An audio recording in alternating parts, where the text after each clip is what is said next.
Hello and welcome to the CX to the Rescue Summit. Thank you for joining in. I'm sure you've joined in from some part of the world, whether it's like either morning or daytime or evening or night. So good morning, good afternoon, good evening, good night. And again, thanks for joining in. I'm Prakash. And what I will cover is the art and science of context architecture. And I am the co-founder of 1001 Stories. It's a behavioral science and context architecture consultancy based out of Bangalore, India. We work with projects across the world. I am also the president of Diversify Global. It's an organization of applied behavioral science consultancies from different corners of the world. We have more than 20 companies in the organization at this point of time. And what we do at 1001 Stories is we analyze, understand, and influence human behavior so that we can create better products, brands, and people. How do we do it? We do this using context architecture, and which is what this session is about, context architecture. And so we're gonna talk about what is context architecture in this particular session. But not just that, we'll also talk about how to use context architecture to decode creation of a new type of chocolate, a wafer chocolate in the Indian context, right? And before we do that, important question, why context architecture? And the second part is how does one, how do you do context architecture? Two important questions. So to answer the first question of why context architecture, let's take a look at this particular report which said, oh, the dream job of an Indian is to be a writer. And if you show this data to people, India, people are going to look at you and say, oh, you're naive, because that's definitely not the dream job of an Indian. What's happening here is there is data churning being done, but the context of why that particular data turned up, that context is missing. If you look at this particular report out here, it says 91% of Indians feel satisfied at work. This is from 2020. Again, if you share this data with people from India, they're going to look at it and say, what? And the reason that this survey brings that kind of a response in Indians who are supposed to be at the highest end of job satisfaction is the meaning of the word satisfaction. When you ask someone, are you satisfied at work, right? The meaning of the word satisfaction differs depending on the country and the culture and the people you speak with. If you look at this particular report, it says Americans are among the ones who are most loving, Chinese and Germans the least. And if I was Chinese, I would be offended. As an Indian also, we don't score very high on this particular report. That also offends me. Mind you, India and China have the largest population, right? Number one, number two in the world. So why is this particular report putting India and China in those low scores? Again, the answer comes up in the way the questions have been phrased, minus the context of these particular cultures. So in the absence of paying attention to the context, In the absence of the context being present, the kind of insights that we end up drawing, they can be wrong at times, right? So with that, we established why do we need to pay attention to context, when it comes to understanding human behavior, human decision making.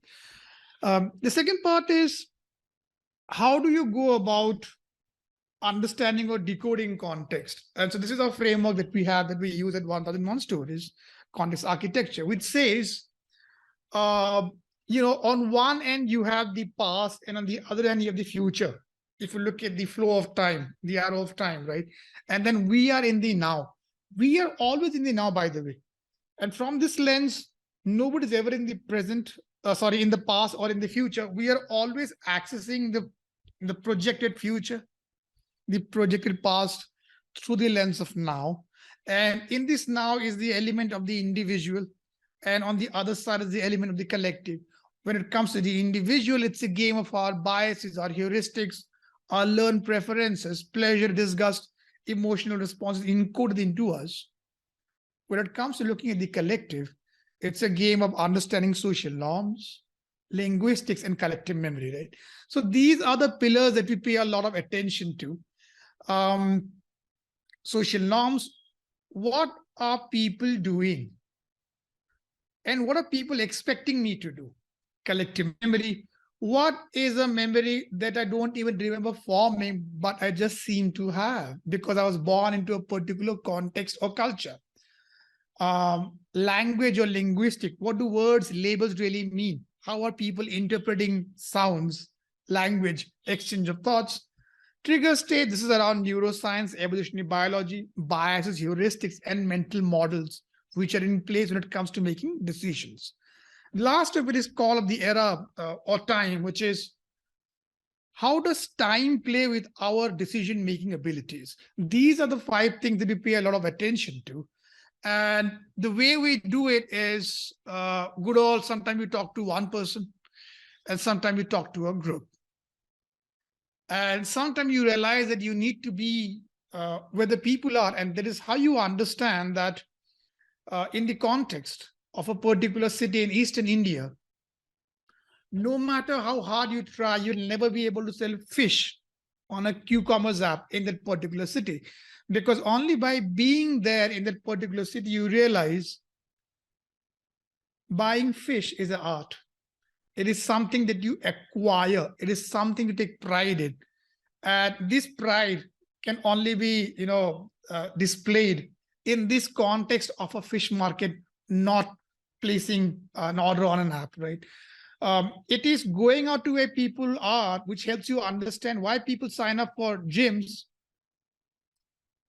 but don't really use it. It's when you see people using escalators as they walk into a gym, you realize, oh my God, this is what is really happening when it comes to the real world. But beyond that, sometimes you also need to start uncovering people's unconscious motivation and desires. And the way you do that is through experiments, through projectives, to make it easy for people to tap into emotions which are not really very easy to answer if you ask direct question in an interview or a survey or a FGD. And when you do this, what happens is you will realize 3 things. The first of them is everybody in the world has an answer ready. The challenge is asking the right question.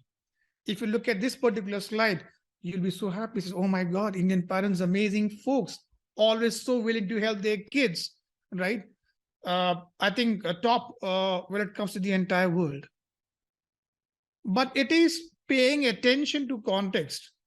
And then you realize that what was the question really asked and how was the answer really given? What is the difference between what people say and what they do?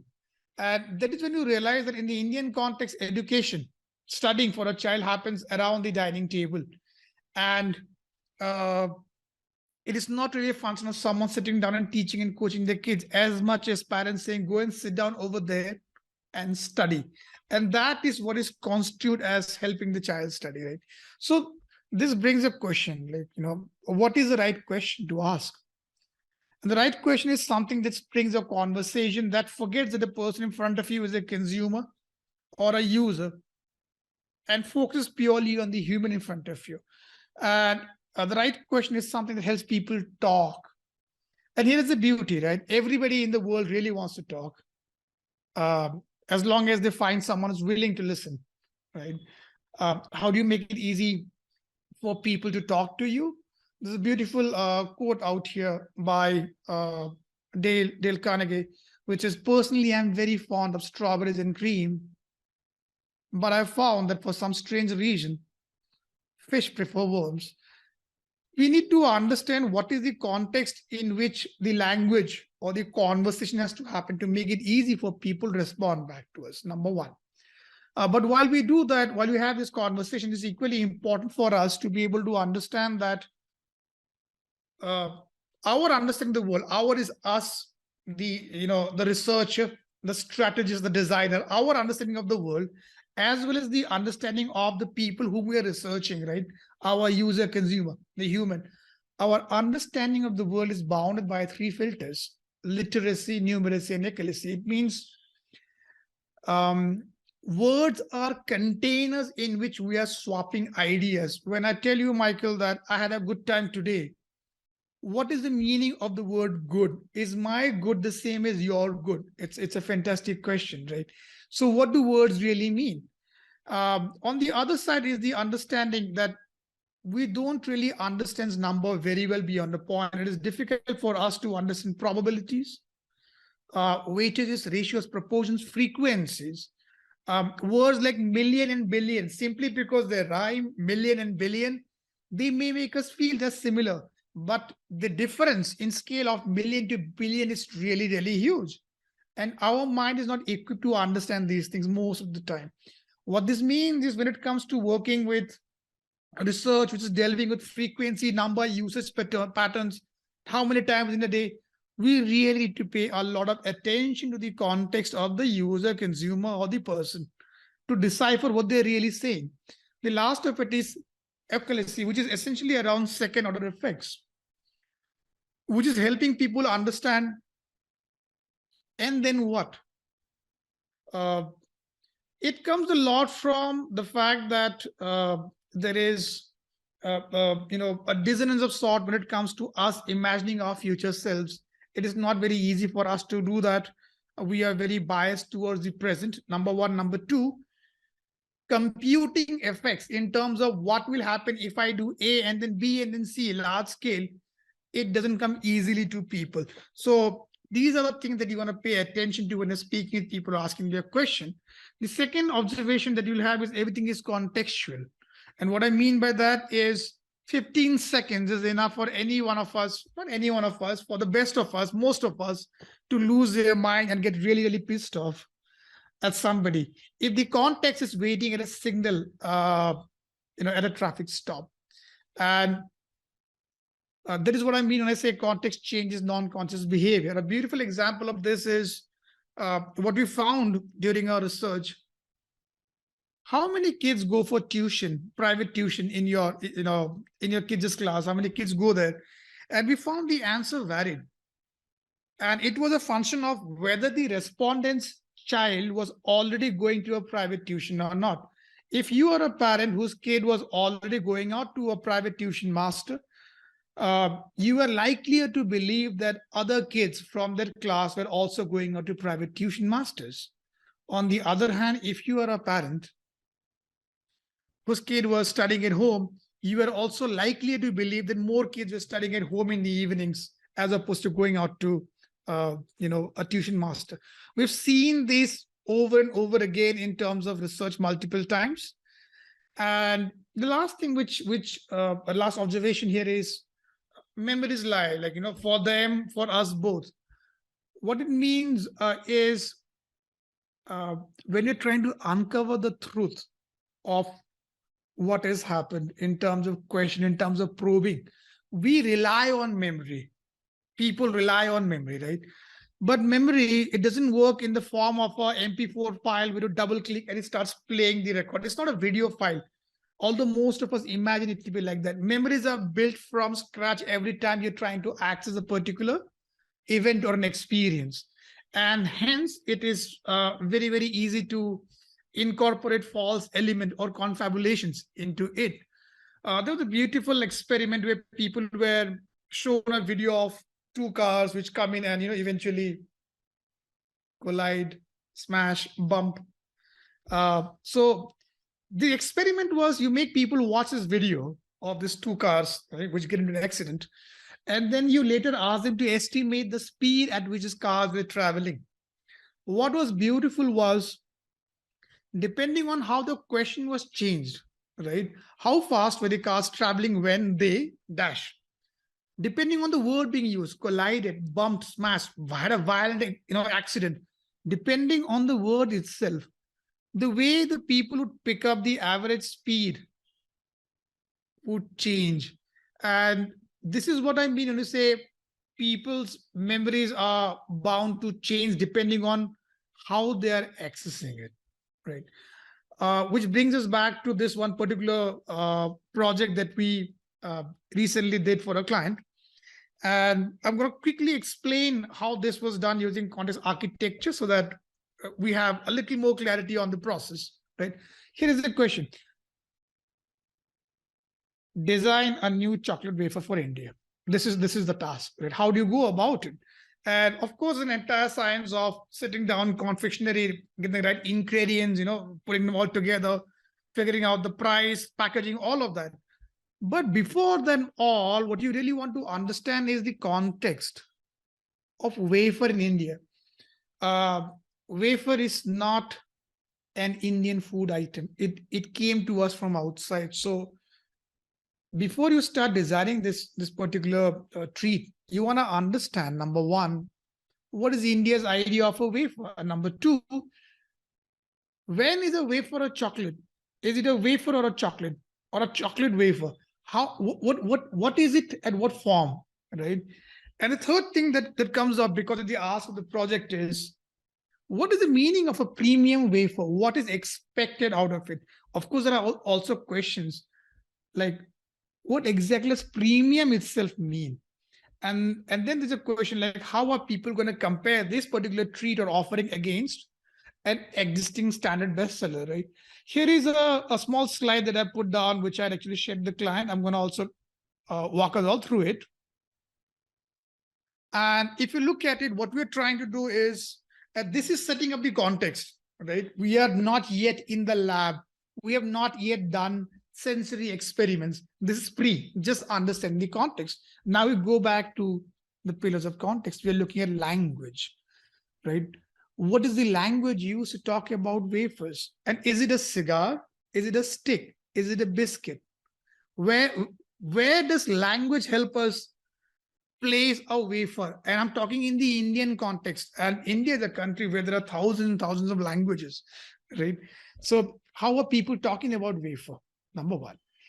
But you also want to understand social norms around this particular treat, right? What are the norms of consumption? Is this something that you can give to people? Is there an established norm around it, a ritual or routine around it? Or are you supposed to consume this alone? Also, please understand in the Indian context, social norms wise, during festivals and all, you're supposed to gift each other sweets, right? There is an entire element of understanding the call of the era or time. In this case, it is located from multiple lenses. One lens is, when it comes to the new generation, what has changed for them? Has their taste evolved in terms of chocolates, in terms of wafers? Where is the consumer here?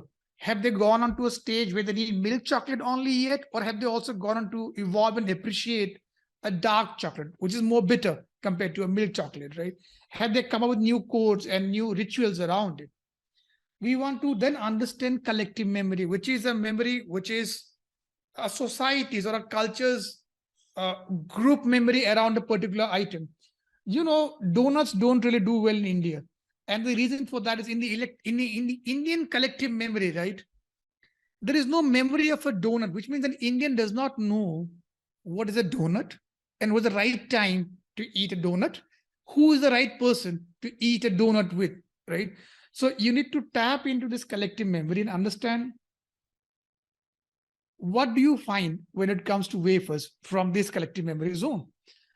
There's an entire question of trigger state, which is, how does a particular user get triggered into the idea of craving for a wafer? Are they craving for a wafer? Are they craving a particular taste? Are they craving the crunch? Is it the smell? What is triggering them? You want to map out all those trigger factors. The last of it is a response mechanism, which is what tells the user, this was a good experience. I want more. This was, this has, I'm now satiated. I need to stop now. I need to carry on. Or this wasn't really this good. How does someone figure it out, right? So these things, your linguistics, your social norms, call of the era or time, collective memory trigger states, and then what is the response you get back from your context. This is what you want to map up. And once you map them up together, then you start putting up a tool and say, what are the barriers? They could be real, they could be imagined, doesn't matter. Even imagined barrier is a barrier, right? And what are the benefits that people are seeing in doing something, any kind of behavior? And from there, you start mapping out what is the behavior finally being exhibited, and is it conscious or is it non-conscious? And this is one example of how we use context architecture to create a new kind of a chocolate for the Indian taste palette. And I hope this helped you understand a little bit about what we mean when we say context is important, context is king. And here is how you want to decipher context. Start using context architecture. Thank you.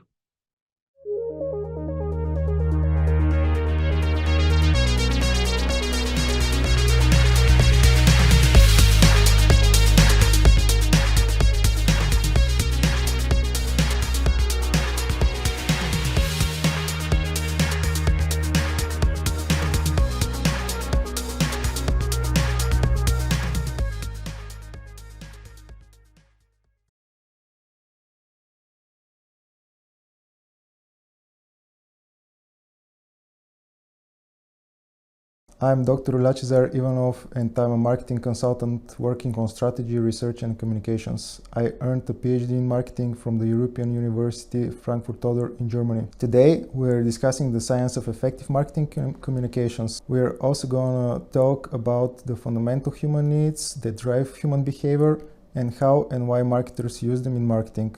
But first, I would like to give you a brief overview of today's talk and how it fits into the general marketing discussion. You begin your marketing efforts typically with market research, which is all about learning about the competition, who are the companies that you compete with in the particular category, and how do you stack up against them. Then you enter the strategic phase of marketing, and here we're going to talk about positioning, and positioning is about what your company stands for compared to your competitors. And when your positioning is clear, you move on and you can do some segmentation and targeting, which is about delivering the right message to the right people at the right moment. This encapsulates the strategic plane. And in marketing, there's also the tactical plane, which consists of the familiar 4 P's. There's price, product, place, and promotion. And promotion is more commonly known as marketing communications. Today, we're going to discuss in greater detail marketing communications, and more specifically, brand marketing. Brand marketing is about increasing salience. What is salience?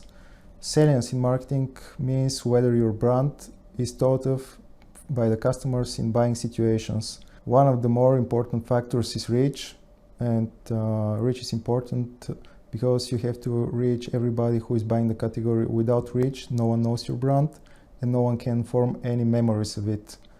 And there are 4 factors that are related to the message. The first question is whether you can capture the attention of the consumer. Without capturing the consumer's attention, then the consumer wouldn't be able to remember having seen your ad. And we're going to talk a little bit more about attention and how you can use fundamental human motives to capture the consumer's attention. If you can't capture the consumer's attention, then ad recall would be low.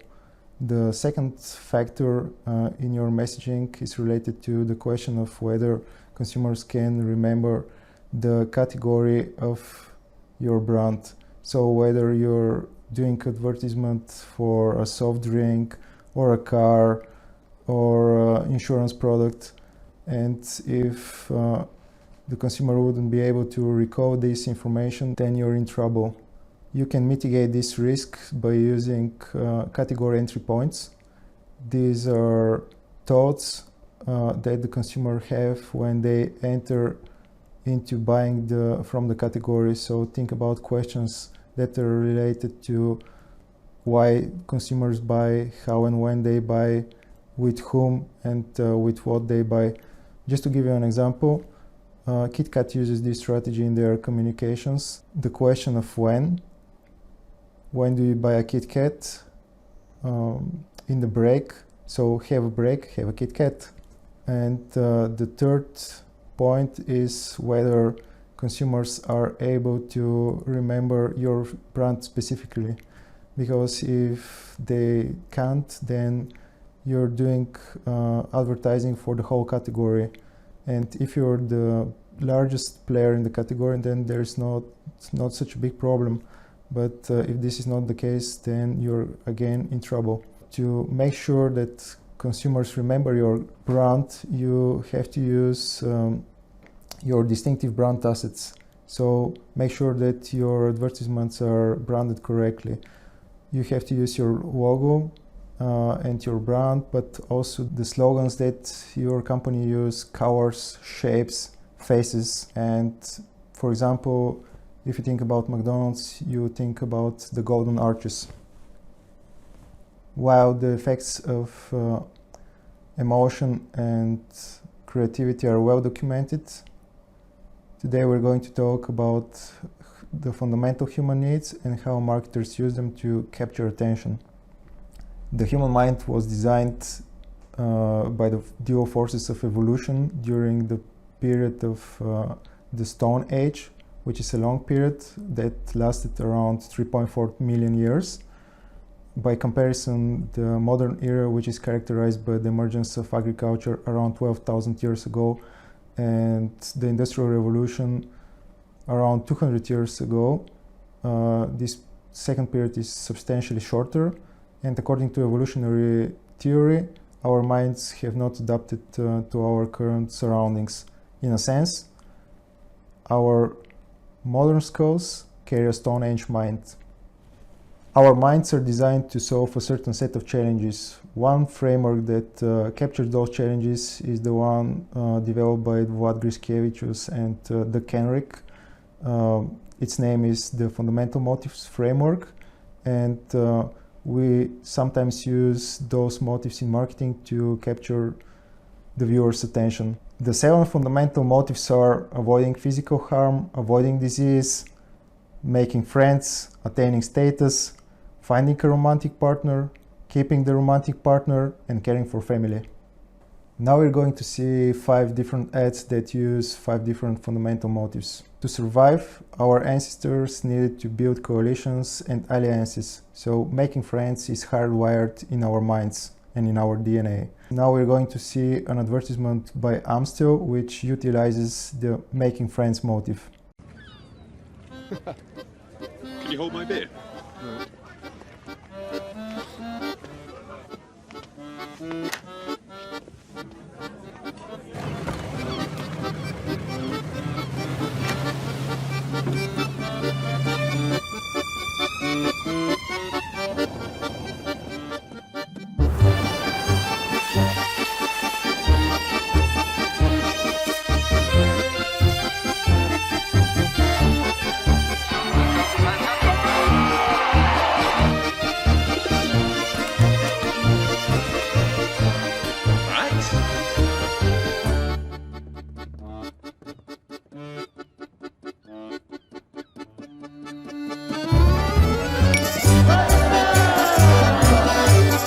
As a group living species, our ancestors do not only seek affiliation, they also seek gaining status in their group, because status brings a lot of benefits. Now let's look at an advertisement by Mercedes that uses competition to trigger status seeking.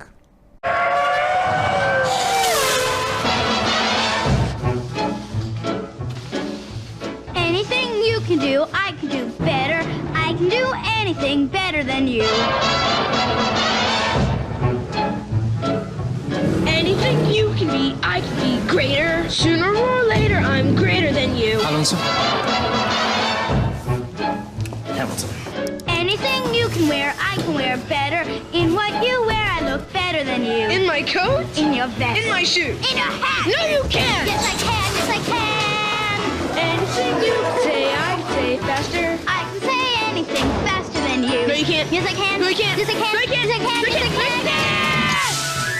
No, you Yes, I can't. can. No, you can't. Yes, I can. No, you can't. Yes, I can. No, you can't. Yes, I can. No, you can't. Yes,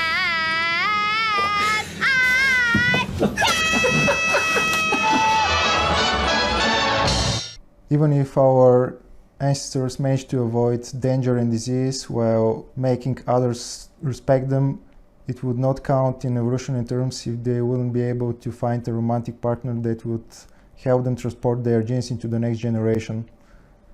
Now let's look at an advertisement by Budweiser, which uses the finding a romantic partner motif.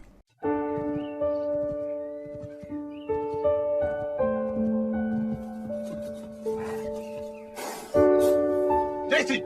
Daisy! Come on, Daisy. Say goodbye to lover boy.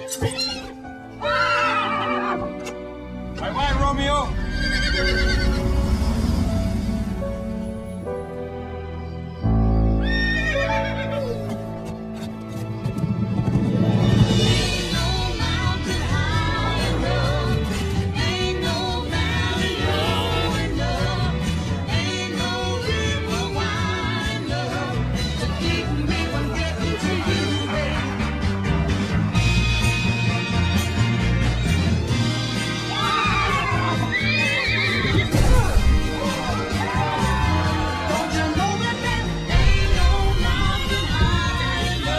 I didn't know Daisy was dating.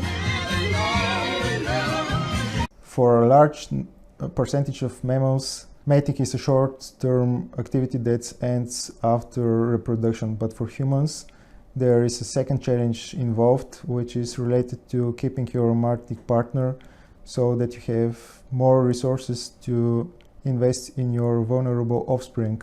Now let's look at an advertisement from the show Mad Men, which explores the keeping your romantic partner's motive. This campaign for the Belle Jolie lipstick brand depicts a woman in the forefront who is wearing lipstick and her man in the background, often surrounded by other women. On his cheek there is the mark of a kiss. The tagline, "Mark your man," completes the campaign perfectly. The ultimate reason why parents bond is because it's good for the offspring. And caring for family, therefore, is really important for our species. One such example is this commercial by the Hyundai brand. I gotcha. Oh, you can count on me. 1, 2, 3, I'll be there. Oh, I know when I need it, I can count on you. Like 4, 3, 2. Remember when only Dad could save the day? Sorry. Auto emergency braking on the all-new Genesis from Hyundai. Today we talked about marketing communications. We also covered the science of ensuring how your marketing communications could build a long-lasting memory structures in the mind of your customers. We also talked about fundamental human needs. The better your understanding of human nature, the better marketer you're going to be. I salute you for tuning in today. Come again next time and bring your friends.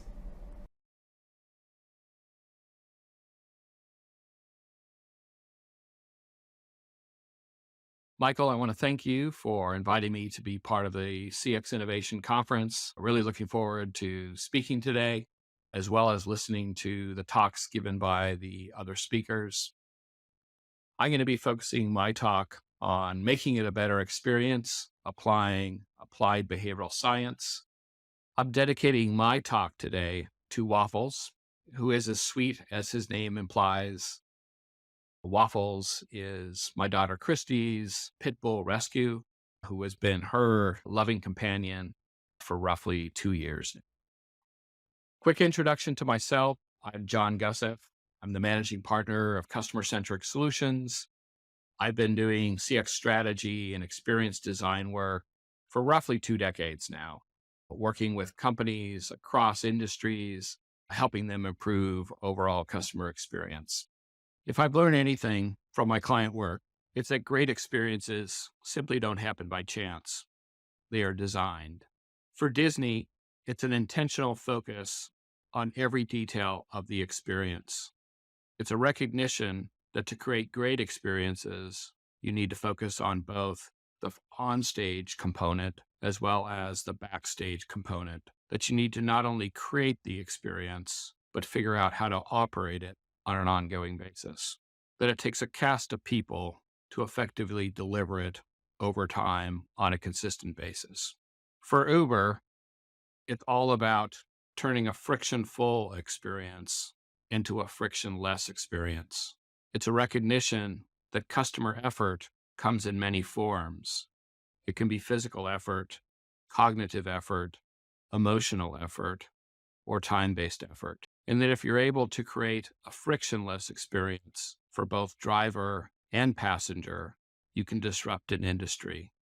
For Canada Goose, it's a focus on taking a regular shopping trip and transforming it into an immersive, multi-sensory experience, literally bringing the outside in, showcasing the adventures of Goose people, its brand ambassadors, and building an emotional connection with the brand. If you ask some people how design gets done, they'll simply state it's too messy, it's too difficult to define and or to illustrate. They'll draw a picture somewhat like this, their conclusion being that you simply have to hire very talented people to be successful.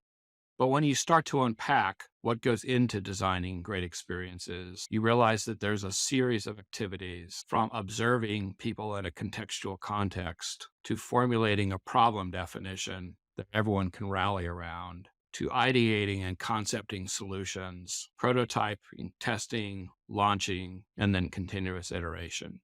But others, when you ask, what does it take to design experiences? They state that design is best described as a process and not a function, that it's a series of questions, and that if you ask these 4 critical questions, you'll arrive at an improved probability of delivering the business and customer outcomes you seek to create. The first question is what is, which is an assessment of the current state. What if enables us to envision a future state, a way of understanding customer goals, desires, and avoidances. What wows is where we can test our assumptions and select the ideas that have the greatest traction. And what works is where we pilot and implement initial concepts with actual customers.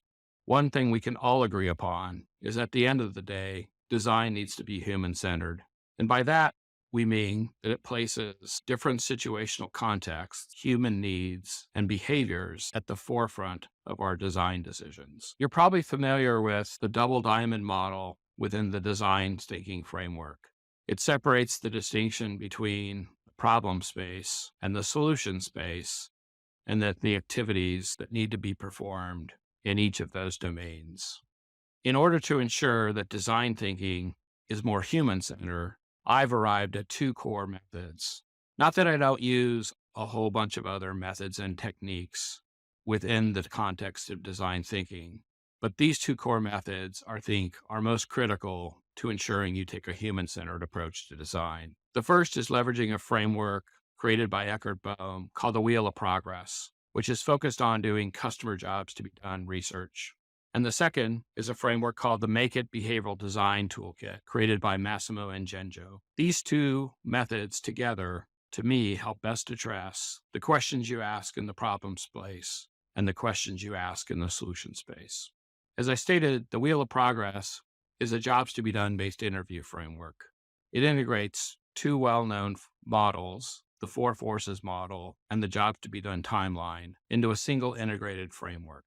It helps give you a structure for how you might go about conducting customer interviews, understanding the cycle of progress from first thought to passively looking to actively looking to deciding to hiring or firing to consuming. As part of conducting jobs to be done research, it enforces the discipline of listening for 12 unique elements of customer progress. At the core, it's ensuring that you listen and formulate an inventory, different jobs to be done, aspirational, functional, emotional, and social, and their associated gains and pains. That inventory begins to frame where you wish to focus. What are the experience gaps? The middle core of this framework provides the context in which those jobs are performed. It articulates all of the different events along the cycle of progress. It also identifies constraints, internal, external, temporal, that influence the solution sets that are viable for a given customer. And then lastly, enables you to evaluate the different solutions under consideration. And then finally, it recognizes that all decisions to hire involve switching behavior, in which promoting forces must outweigh blocking forces, and enables you to break down the various forces at play, pushes, pulls, habits, anxieties, desires, and avoidances that are integral to understanding switching behavior. Most importantly, when practicing jobs to be done interviews using the Wheel of Progress framework is the ability to use it as a canvas for listening, a way of conducting team-based interviews in which a product trio made up of a product manager, researcher, and designer come together to both facilitate and capture the 12 different elements of progress associated with each and every interview. The beauty of the canvas is that it allows you to do that in a real-time basis, conducting the interview and then debriefing as a team. I've begun to teach an advanced method of jobs to be done research, acknowledging that if understanding jobs to be done is based upon understanding customer progress, then behavioral science is a tool or method to understand barriers to progress. I'll be talking about how I leverage this framework for barriers to progress as we dive into the Make It Toolkit itself. All right, so we've talked about how to leverage the Wheel of Progress and jobs to be done based research methods as our best way of being human-centered when doing consumer insights research in the problem space. We're now going to shift to the solution space and talk about the Make It Toolkit and how to leverage the Make It Toolkit in relation to ideating, prototyping, and testing new solution concepts. There are two primary things I like most about the Make It Toolkit. The first, that it is very broadly informed in terms of the multiple disciplines that went into it, from business strategy to incentive science to understanding of psychology to biases and heuristics and even gamification. For anyone that's been doing work in applied behavioral science, you'll find that the various different frameworks that you've perhaps used, be it B.J. Fogg's behavioral model, Cialdini's 6 principles of persuasion, the EAST framework, the habit loop, Irrational Labs 3B framework, that each of those frameworks is in some way represented within the Make It Toolkit. The second thing I like about the Make It Toolkit is that although it's broad in terms of the disciplines it represents, it beautifully synthesizes this knowledge into a set of 15 discrete core strategies, from make it easy to making it obvious, to making it achievable, to making it intriguing, and so forth. And that with each individual strategy, there is an associated set of Make It tactics that can be leveraged. The Make It Toolkit, when you break it down, is really 3 toolkits in one. The first component of the toolkit is a collection of barriers to progress. These are helpful specifically when you're in the problem space and you're looking to do a behavioral audit around a particular experience, where you're seeking to identify different barriers to progress related to motivation, ability, and/or prompt. The second toolkit within the Make It Toolkit is the 15 core strategies themselves. And then the third component of the Make It Toolkit is the over 300 tactics drawn from behavioral science and gamification that can be applied within the solution space. When you look at the marketplace of different behavioral toolkits, more often than not, you'll find that many of them are tactics-based. And so what I like about the Make It toolkit is the fact that it separates strategies from tactics, enabling you to approach behavioral design either bottoms up by starting with tactics to formulate strategies, and or top down, starting with strategies and looking at the underlying tactics that can be leveraged within them. When performing behavioral design, one of your starting points is often a behavioral audit. You can do a behavioral audit in two primary contexts, one being oriented around customer experience, the other being oriented around user experience. If you're doing a behavioral audit as it relates to a customer experience, the context is either the customer journey itself, as depicted here by the Wheel of Progress, and or a service design blueprint.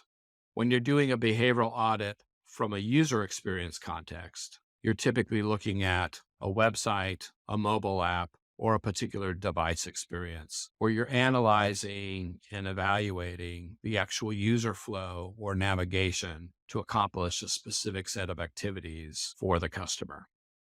Regardless of whether your context is from a customer experience standpoint or a user experience standpoint, the toolkit is the same.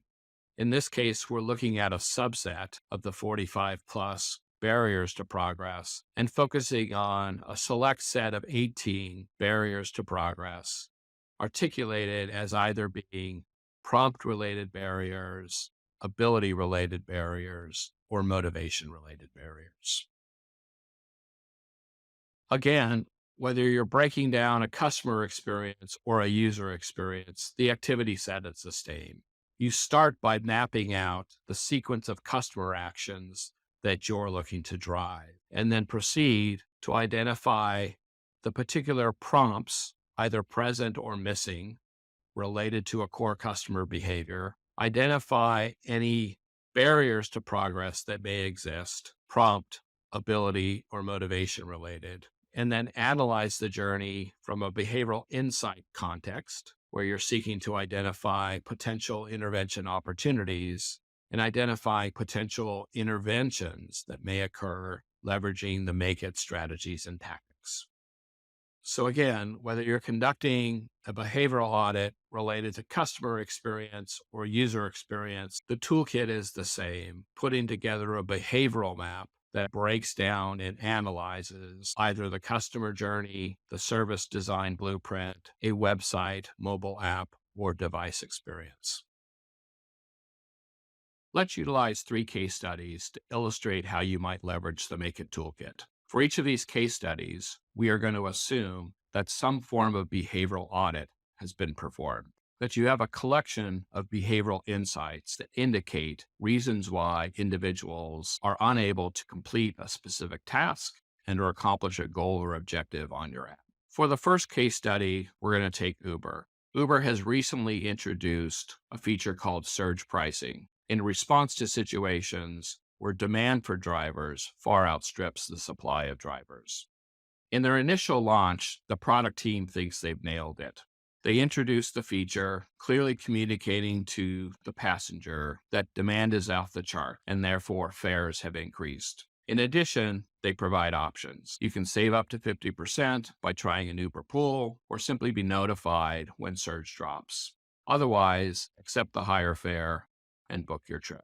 In reality, it doesn't play out that way. Consumers, in autopilot mode, rushing to their destination, simply book the trip and complain later. Drivers are losing tips as consumers take their frustration out on the drivers who had nothing to do with the price surge. Consumers have fallen prey to what we call autopilot. We are prone to make very quick decisions, which can result in regrettable outcomes. For Uber's second release of this feature, they take a different approach. They introduce a behavioral intervention forcing choice acknowledgement of the higher fare by actually adding friction to the experience.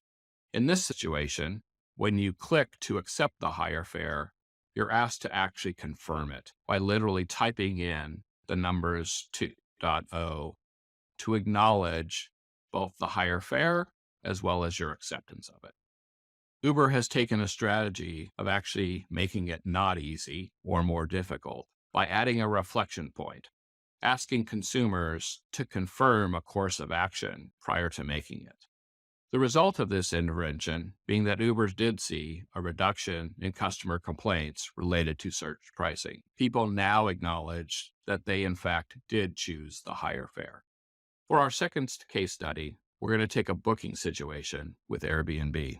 Airbnb discovers that individuals, after spending time to find that perfect property, but uncovering that it's not available for the planned duration, often simply give up and don't book the trip. These individuals have fallen prey to what we call anchor bias, where we tend to rely too heavily on the first piece of information we see, in this case, properties unavailable. To account for this situation, Airbnb takes an intervention strategies of offering split stays, in which they're able to guide you and direct you to how you might complete the booking of that trip by simply adding another property to your itinerary to complete the trip as planned. Airbnb has utilized two strategies within the Make It Toolkit. One is to make it achievable. The second is to make it empowering.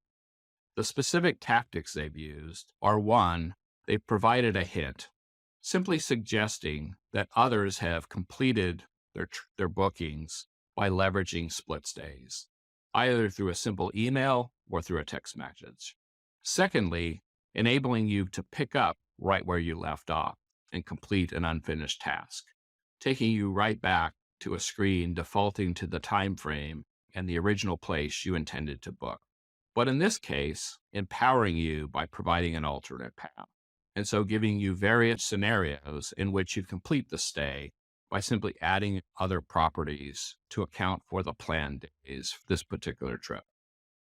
The result, Airbnb recognizes an increase in bookings, specifically for split stays where people are renting or looking to rent a home for a 1-week period. For our third case study, we're going to look at some research conducted by Penn State University, studying wearable devices and behavioral change. The Penn State team conducting this study determined that when people are bombarded by too many messages or alerts, they have the tendency to simply ignore them or block them out.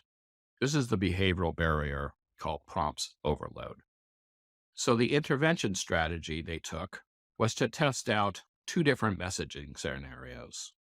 One, the default for many wearable apps, which was to, on a periodic basis, request confirmation from individuals as to the level of activity performed over the past time period. In this case, asking people to confirm that in the past 2 hours, they had spent 0 minutes walking. The second messaging strategy, however, was quite different. In this case, they asked individuals to actually log the activity performed.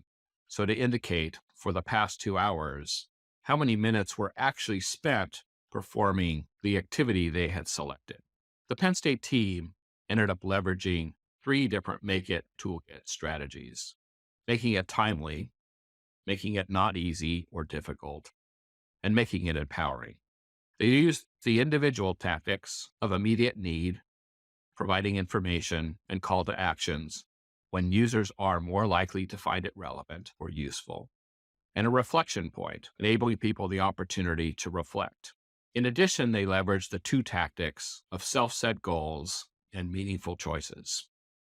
By getting people to self-monitor and reflect on their physical activity and report it themselves, the Penn State study found that this messaging strategy was more effective in regards to driving increased activity.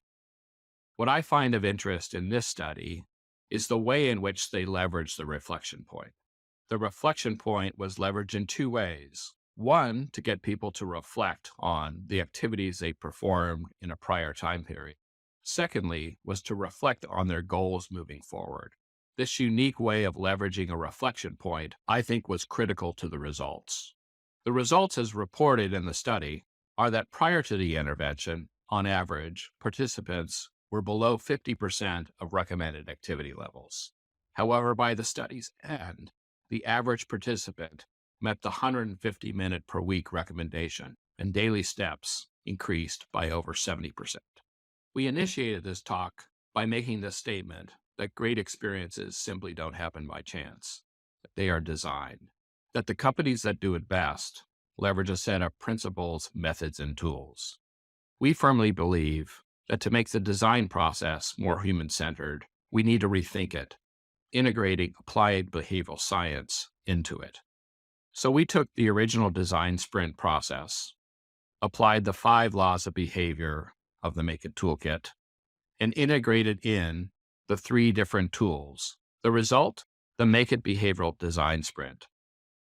The same 5 core activity sets from the original design sprint modified in such a way that it places different situational contexts, human needs, and behaviors at the forefront of design decisions. A well-known behavioral scientist once stated that the chief experience officer of the future will be an applied behavioral scientist. If that's the case, they'll be continually asking this same question: how might we encourage or discourage a targeted audience to do a targeted behavior so that we achieve expected business or customer outcomes? I hope you've enjoyed this chat. If you wish to learn more, you can reach out to me on my website, through my LinkedIn, and/or by email. Michael, again, thanks for letting me be part of the CX Innovation Conference. Have a great day.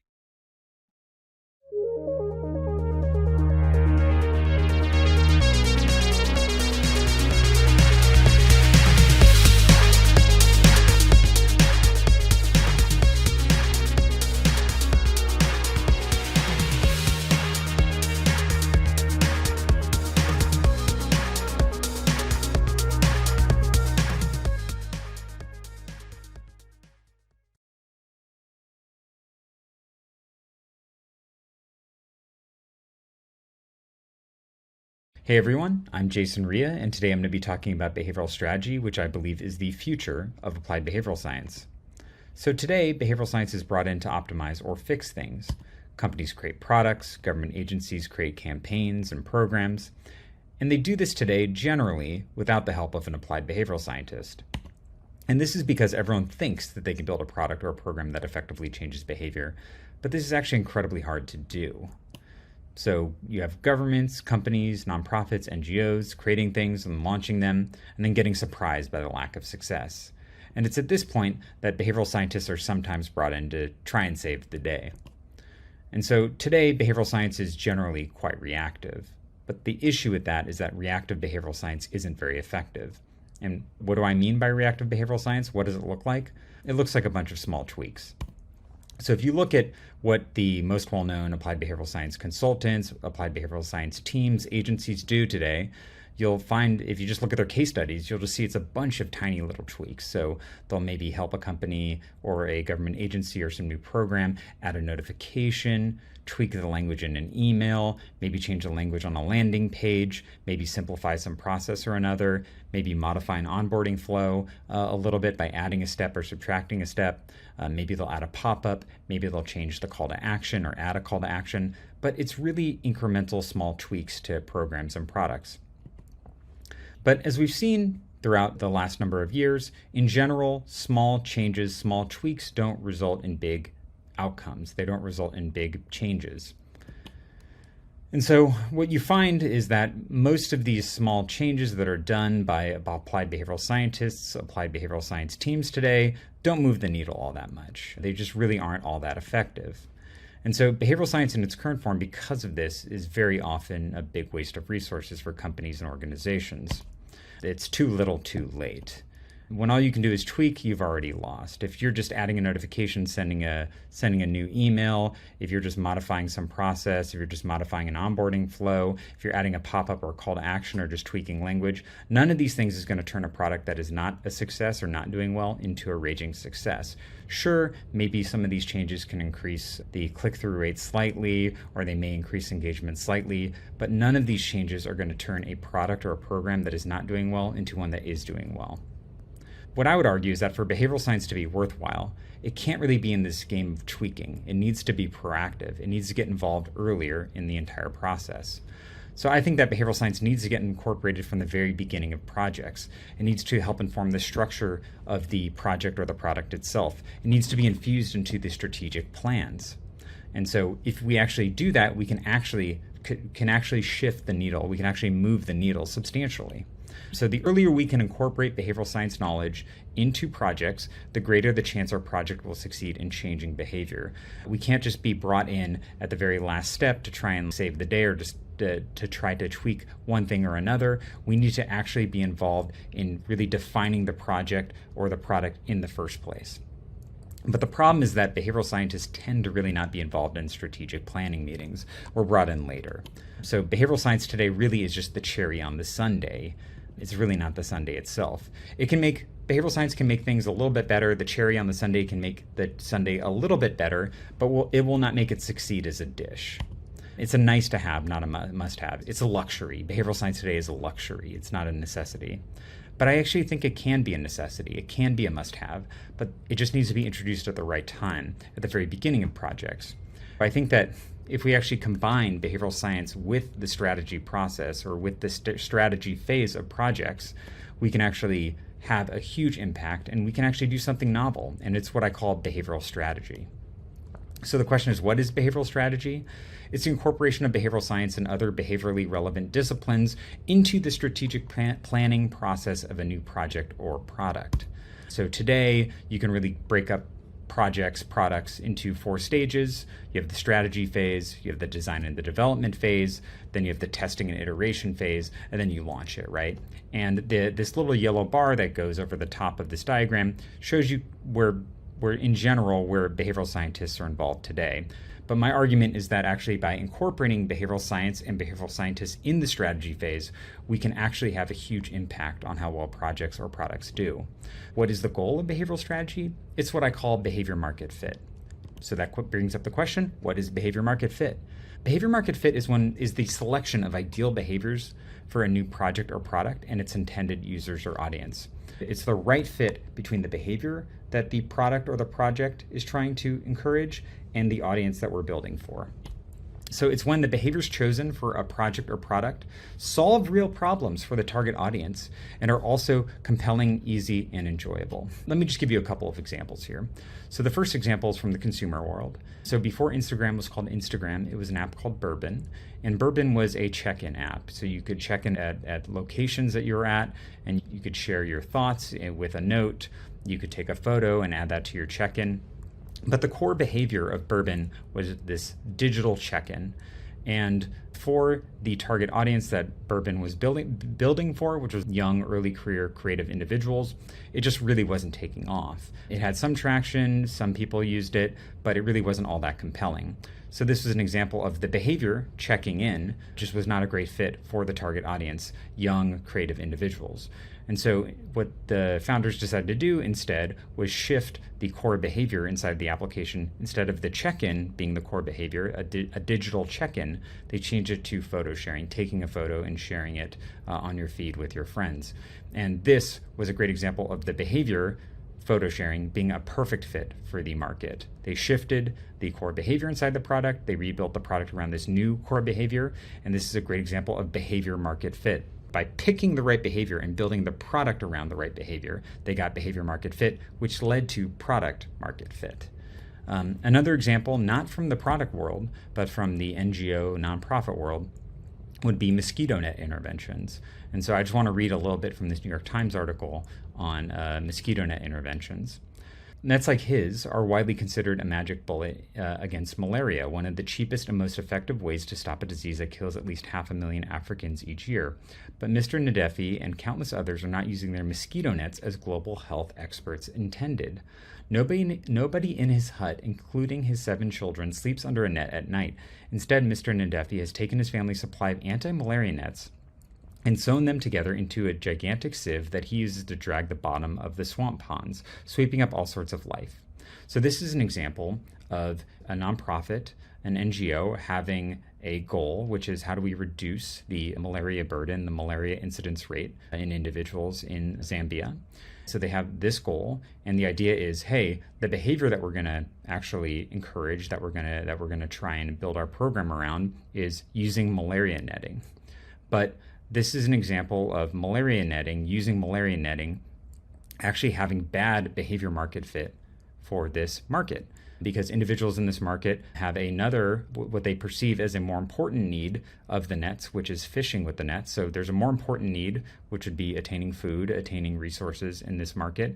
And for a variety of different reasons, this behavior using malaria netting is not a good fit within Zambia. And so you see in this little anecdote here, you have a family where they're being given malaria nets and being encouraged and taught how to use malaria nets, but they're not using them. They're sewing them together and using them for a totally different purpose. So for the goal of reducing malaria, giving out malaria nets and encouraging, getting people to use malaria netting is not a good behavior market fit for the goal of reducing malaria. And so this is just an example of, if this nonprofit, if this NGO had gone through a behavioral strategy process, if they had brought a behavioral scientist in during the strategic planning process of this initiative, they could have actually done a situational analysis. They could have done some user research. They could have done a worldview analysis, a behavioral analysis, and they could have actually understood kind of what is the situation here within this market for the individuals that we're trying to influence in terms of their malaria behavior. What is the situation here, and which behavior, therefore, should we encourage within this market in order to help individuals reduce their malaria burden? But I think it's pretty obvious from this article that this behavior is not a good fit for the individuals within this market, given the other needs, concerns. So this is just a great example of bad behavior market fit in the nonprofit/NGO arena. All projects and products are really built around facilitating a key behavior, or two or three. And so I think that this is how we should this is just a reframe. This is how we should look at everything that we work on in business and in life, I think. Every product that we're creating, every project that we're involved in, is the purpose of every product, of every project, is just to make it easier for people to do something so that they can achieve a desired outcome. Because if every product, every project, even sometimes at the company level, companies, if all these things are just behavior facilitation mechanisms, then it makes it very clear, I think, how important choosing the right behavior is. If you choose the wrong behavior, it doesn't matter what else you do. If it's easier to do a behavior that nobody in your target audience wants to do, you're done. So picking the right behavior, I think, is the most important thing that a team does, right? If Google had chosen a different behavior, let's say Google had chosen, if they had chosen a behavior like, hey, we make it easy to send messenger pigeons to people, well, nobody, that's a behavior. If they could have built a service all around, hey, we'll drive a messenger pigeon to your house and you can write out a note on it and then put it on there and we'll facilitate you doing this behavior. Well, nobody wants to do that behavior. So if you choose the wrong behavior, it doesn't matter how slick and easy you make it, if nobody wants to do it, or if the people within your target market have no desire to do it. I really think that the most important thing that's done for any project or any product is picking the right behavior to facilitate. But unfortunately, this generally isn't done with a behavioral expert in the room, and it's also generally not done systematically. And so I think this is really where behavioral strategy comes in. So today, during the strategy phase for new projects or new products, teams create a lot of different things. They do a lot of different analyses and they come up with different strategies in order to make the project or the product succeed, right? So they don't create a behavioral strategy. They create a technology strategy. They create a marketing strategy. They create a product strategy. They do market analyses. They look at the competitors, but they do not think about, okay, interesting. What behavior are we asking? Are we asking or going to be asking people to do in our market? And are we picking the right thing for them to do? And is this something that they're going to be comfortable doing? Is this something that we could really facilitate in a way that's compelling, etc.? So that's really not done today. Instead, the behavioral strategy is just an implicit part of the product marketing and technology strategy components. It's something that if you build a feature, well, implicit in every feature is a behavior or a set of behaviors. And it's very easy to just mindlessly choose a set of core behaviors based on the feature set you choose, but wouldn't it be a lot better to actually think about the specific behaviors that you're asking your users to do, that you're asking your audience to do, and to ask questions around, is this the right behavior for our intended audience? Is this going to be something that they're comfortable doing? Is this something that they're familiar with? Is this something that they would really find compelling for their social and or other goals? Are they going to be motivated by this behavior? It's very useful, I think, to think about the behavior as a unit and the psychological components and dynamics of the behavior instead of just jumping straight to features, product stuff, etc. But today, that's just really not done. But if you want to change behavior, you have to make sure you choose a behavior that's right for your target audience and your user base. You have to make sure it also aligns with your organization's goals. You can't just come up with cool ideas, cool product ideas, cool marketing ideas, cool feature sets, and just hope that people like them. And so over the last number of years, I've come up with what I consider a very good process for creating a behavioral strategy and for ensuring that the products or projects that organizations create are built with behavior in mind and are built on sound psychological and behavioral principles. I don't have enough time today to go through the entire behavioral strategy creation process. You can read a short guide that I wrote on it at thebehavioralscientist.com/articles/behavioral strategy and overview. But really it consists of what I would consider 6 primary steps. So step 1 is just defining the goal. This is done as part of any strategic or strategy creation process, of course, but defining the goal, that is already standard. What's unique about the behavioral strategy process and creating a behavioral strategy is everything after that. So once you have a goal, once you and your team come up with a goal for your project or your product, then the next step in the behavioral strategy process is defining a user. So here's our goal for this project. Well, okay, who are we trying to reach in order to accomplish this goal? What does the user group look like? Let's define them with as much specificity as possible. And then the next stage after that is the behavioral research phase. And during the behavioral research phase, we're trying to learn everything we can about the users that we're building for. So what we want to do is what I call a situational survey. We want to understand their environment. So where do they live? What does their home and work and city environment look like? For example, our target audience, do they live in apartments? Do they live in houses? If you're building, let's say, fitness equipment, you want to understand that. You want to understand what their home environment looks like, because otherwise you can build something totally inappropriate for them. And so we want to understand their situation, their context in which they live. We want to do a behavioral audit. We want to understand what other habits do they have? What does a day in the life look like? What are their eating habits? What are their fitness habits? What are their work habits? What are their finance habits? We want to understand overall their behavioral repertoire, because if we're choosing a behavior or if we're creating a product and we want to fit within their habits, if we want to fit within their life, we have to understand what are they doing already. So that's the whole point of the behavioral audit. The worldview analysis is all about cognition. What's going on inside their heads? How do they see the world? What beliefs do they have? What is their vision for the future? What values do they have? So by doing this, we understand the context. So the situational survey helps us understand the context in which they live. The behavioral audit helps us understand what behaviors are they doing already, what does their behavioral repertoire look like. And then the worldview analysis helps us understand, well, okay, how do these users, how does our target audience, how do they view the world? How do they think about life and their purpose and everything happening within it? What beliefs do they have, etc.? So that's the point of the worldview analysis. So that's the third step, the behavioral research phase. Okay, and then we're led to step number 4, which is behavior matching. In the behavior matching phase, what we do is we actually write out every possible behavior somebody in our user group can do in order to help us achieve our goals as an organization. You can also write out a big list of all the different things that individuals within this user group, the target user group, can do in order to achieve some important goal or set of goals in their own lives as well. The whole point is, what we want to do is we want to create an exhaustive, comprehensive list of everything that somebody within our target user group can do. So what are all the different behaviors that we can ask them to do in order for them to achieve an important goal for them, or for us to achieve our project goal? I just find that it's actually very useful when ideating to shift perspectives. That's why I bring up these 2 different perspectives. Okay, us as an organization, what are the things that individuals in this target user group can do in order to help us achieve our goal? That's one perspective. The other perspective would be, okay, are the individuals in our target user group, what are things that they would want to do in order to achieve important pain points, goals in their own lives?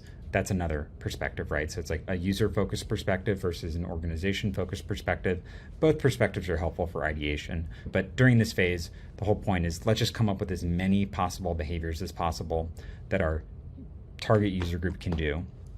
And then what we do during this phase as well is we score each of those behaviors according to a rubric. And the rubric includes things like how compelling do I think this behavior would be to somebody within our target user group? How enjoyable would individuals within our target user group find this behavior? How effectively would this behavior help individuals within our target user group solve or achieve something that they care about or solve a problem that they care about? So we're asking these sorts of questions. And we're also asking questions around, would this behavior really actually help us achieve our core goal for this project or this product in general, like help us, our organization, achieve these things? And what we do is we score each behavior according to these different items, right? And that's not the comprehensive set of items that we score the behavior according to. For that, you can actually go to the guide here listed on the page, and you can see the rubric I use. But we score each behavior, and then that allows us to rank order all the different behavior ideas that we came up with. And then what that gives us is a rank ordered list of behaviors that we can focus the product or the project around. So what we then have is okay, cool, for us and our organization's goal, here are the best behaviors that will also fit in with the situations, behavioral repertoire, worldview of the users that we're building for, of the target audience that we're building for.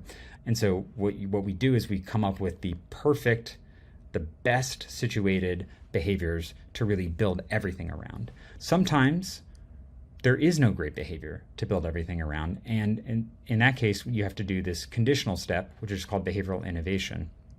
Behavioral innovation is the creation of a new behavior. So for example, flossing.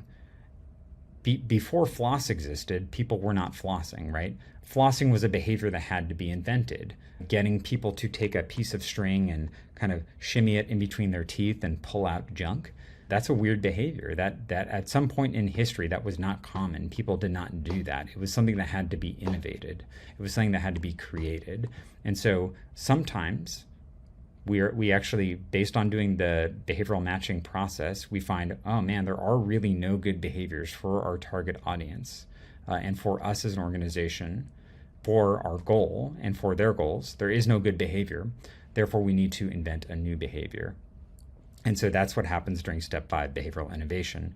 And then after we've done all this, and after we've chosen our behavior, then we can finally get into product design and development, or project / campaign design and development. But we do it all focused on helping people do the behavior that we've identified would actually be a great fit for us and a great fit for them. And so that's the whole idea behind behavioral strategy, is let's get behavioral scientists, let's get this type of thinking involved as early as possible.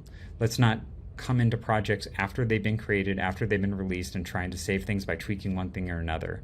Let's actually build this type of thinking into the foundation of new projects, new initiatives, and make a real difference. That's all I have for you today. If you want to learn more about me, or if you want to learn more about behavioral strategy, you can go to my website, thebehavioralscientist.com. I have a number of articles about behavioral strategy on there. If you want to learn about what I'm doing professionally these days, I have a company called Persona Talent. We really find the best remote talent all throughout the world, and we match them with wonderful companies. I'd say we're one of the leading remote recruiting firms in the world right now. If you need any behavioral design help or any behavioral strategy help, if you want help implementing what I've talked about with your own organization, or if you have a specific project that you're working on that you need behavioral strategy help with, I'm happy to help. Just email me, jason@thebehavioralscientist.com.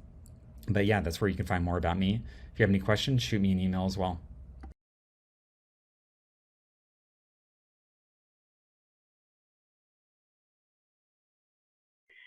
Hello, everybody. I'm delighted to be joining you here along with Michael on this super conference, people joining from all over the world. It's just really great to be asked to join you today to talk about what is my favorite subject and one of Michael's favorite subjects, I know, and that is books. And it's an easy thing to talk about when it's something that you enjoy doing so much. We're going to be exploring 7 impactful books, and they cover fascinating realms of human behavior, brand strategy, cognitive biases, and innovative thinking. And the first book I'm going to introduce to you out of the 7 that Michael and myself whittled down from, you can see I'm surrounded by books here. The very first book I'm going to show you is Alchemy. And this is by Rory Sutherland. So as you can see, this is a very low-tech presentation. I'm just going to be holding the books up to the screen and talking about them. Alchemy, the surprising power of ideas that don't make sense. And I write a little note to myself inside a book after I've read it. And I can see here I've said, it explores the transformative power of irrational thinking in the realms of marketing and human behavior, compelling anecdotes and challenging conventional wisdom. And the reason I'm very attached to this book is it was the very first book that I read when I was learning about behavioral science. And it makes me laugh. I can see inside where you have all these standard things for a book where people are talking about how great the book is. And I've underlined everybody's name because I wanted to start exploring this field. And I wanted to know who were the movers and shakers in this particular area. And just by opening the front page, you can see comments by Nazim Nicholas Taleb, Robert Cialdini, Jules Goddard, Matt Ridley, Dilip Solman, Jeffrey Miller. And if you're in the field of behavioral science, you'll know they're all the real big teasers when it comes to this subject. So it's a super book because Rory just has this talent to tell stories in a very innovative way, talking sometimes about very ordinary things, but coming at them and seeing them from a new aspect. The funniest thing that I think this book is so well known for is telling you the story of the launch of Red Bull, when basically all the focus groups said it was absolutely disgusting and they'd never drink it. And we all know today how what a huge market is and what an amazing campaign Red Bull is. And so that's just a taster rather. I've underlined here, had never seen a worse reaction for any proposed new product. And that's just how the book continues with these absolutely fascinating stories, all of them emphasizing our own sort of human biases, and you'll learn a lot about yourself. So that's the first book that I recommend. I've got it in the audio as well as the book version, and I refer to it many times, and you will return to it. It won't be a waste of money. Did Rory Sutherland narrate it himself out of interest? Oh, yes, the audio is Rory. And well, so there you go. Everybody who knows Rory Sutherland will know he's a very distinctive style. And once you've heard that in your ears, it's embedded in there for the length of time. So the second book I'm going to talk about, another book that Michael is familiar with, is the book Engaged, and it's by Amy Bucher. Now, the reason I'm recommending this to the particular audience is it's a very practical book. She fills it with interviews as well with friends and specialists that she knows who work in these various fields. Again, I'll read you the little note that I've put for myself here, which is Engaged, Designing for Behavior Change. This delves into the science of motivation and behavioral design, practical insights to drive engagement, real life examples. It's research-based with approaches to understanding human behavior. It's a very practical book, behavioral design, and you'll see as you work your way through the book that there's photos of screen grabs from mobile phones. So it's all to do with user engagement in different aspects of the way that we engage. And I think it's something that you will really enjoy. Now, the third book that I'm going to recommend is another practical book. So Bree Williams, Behavioral Economics for Business. Science of Getting People to Take Action. This is just a fabulous book. Just talking about very ordinary subjects like making your email more effective by changing minor things. I'll also add that Bree Williams has a superb YouTube channel. In her own name, Bree Williams. She regularly posts videos. She's very entertaining, and she will be exploring different aspects. Her main thing that she talks about is how humans are basically nervous. I think that's the word she uses, nervous and afraid. She has a super number of diagrams in this book, but her main thing is I don't know if you can see this way, the Williams behavior change model. And Bree says that there are 3 barriers to humans taking action, consumers, I suppose we'll call them in this situation. And she says that they are, number 1, apathy. Your customers simply can't be bothered intellectually, emotionally, or physically to do what you want. We all know that, don't we? Number 2, paralysis. Your customer is overwhelmed by the decision. We just put too much information out there and people can't decide, and then they just back off and don't make the decision. And finally, 3, anxiety. Your customer is worried about proceeding. So that's giving you a little taster about all these super examples that Bree goes on to discuss. Really talking through the customer experience, or not even wanting to say customers, just getting people to read your emails. Now, I think Michael will agree with me, my 4th choice.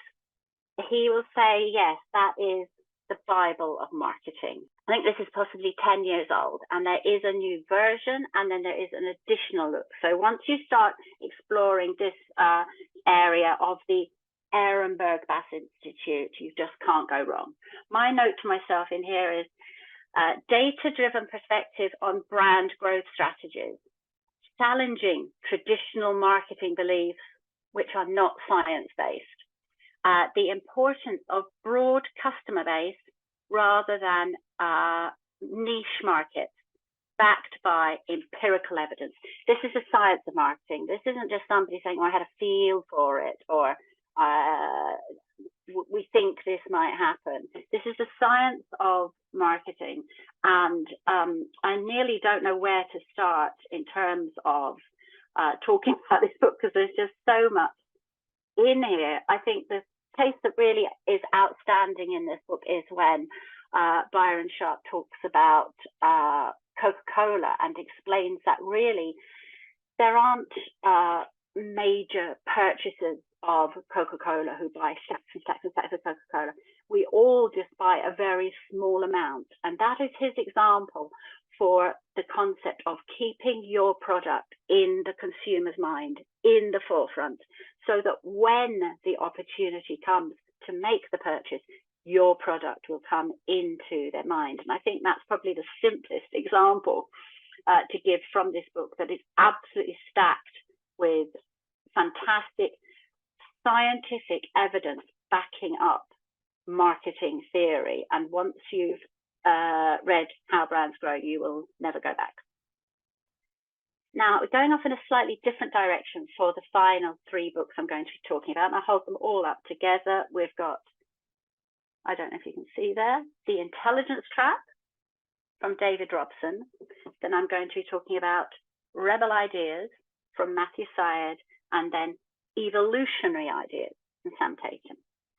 So we're moving away sort of from science. I'm not saying these books aren't evidence-based, but they are more storytelling.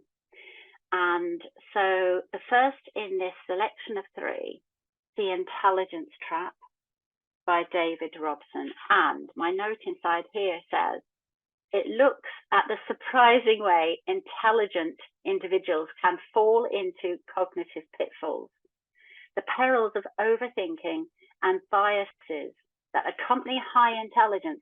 It's an extremely interesting book.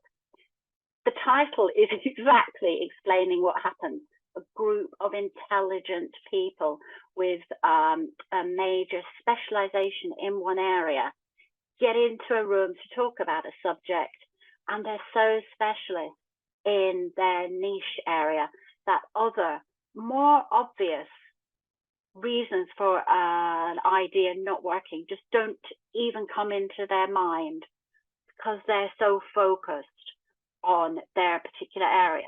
So it's got nothing to do with not understanding a subject, naivety. It's actually, that's why he calls it the intelligence trap. It's a little bit like when you get together with your group of people, like we are today, all speaking the same language, and then you walk away from this and you're just chatting with another group of people, and you start using words, and they're like, I haven't got a clue what you're talking about. We take it for granted that people understand our language.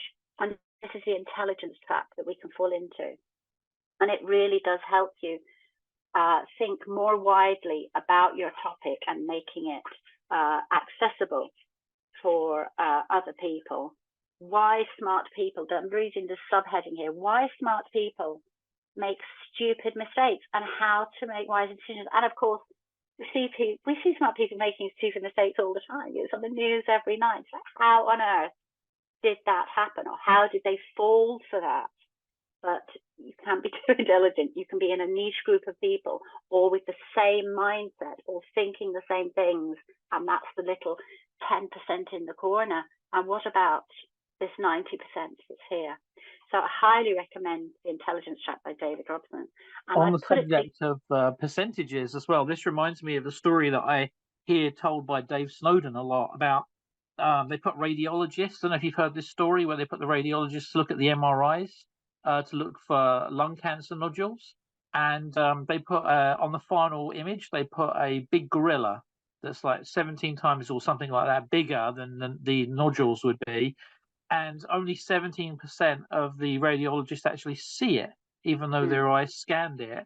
The others didn't. And then when they all get together afterwards, the ones who didn't see it convinced the ones that did see it that they must have, made a mistake.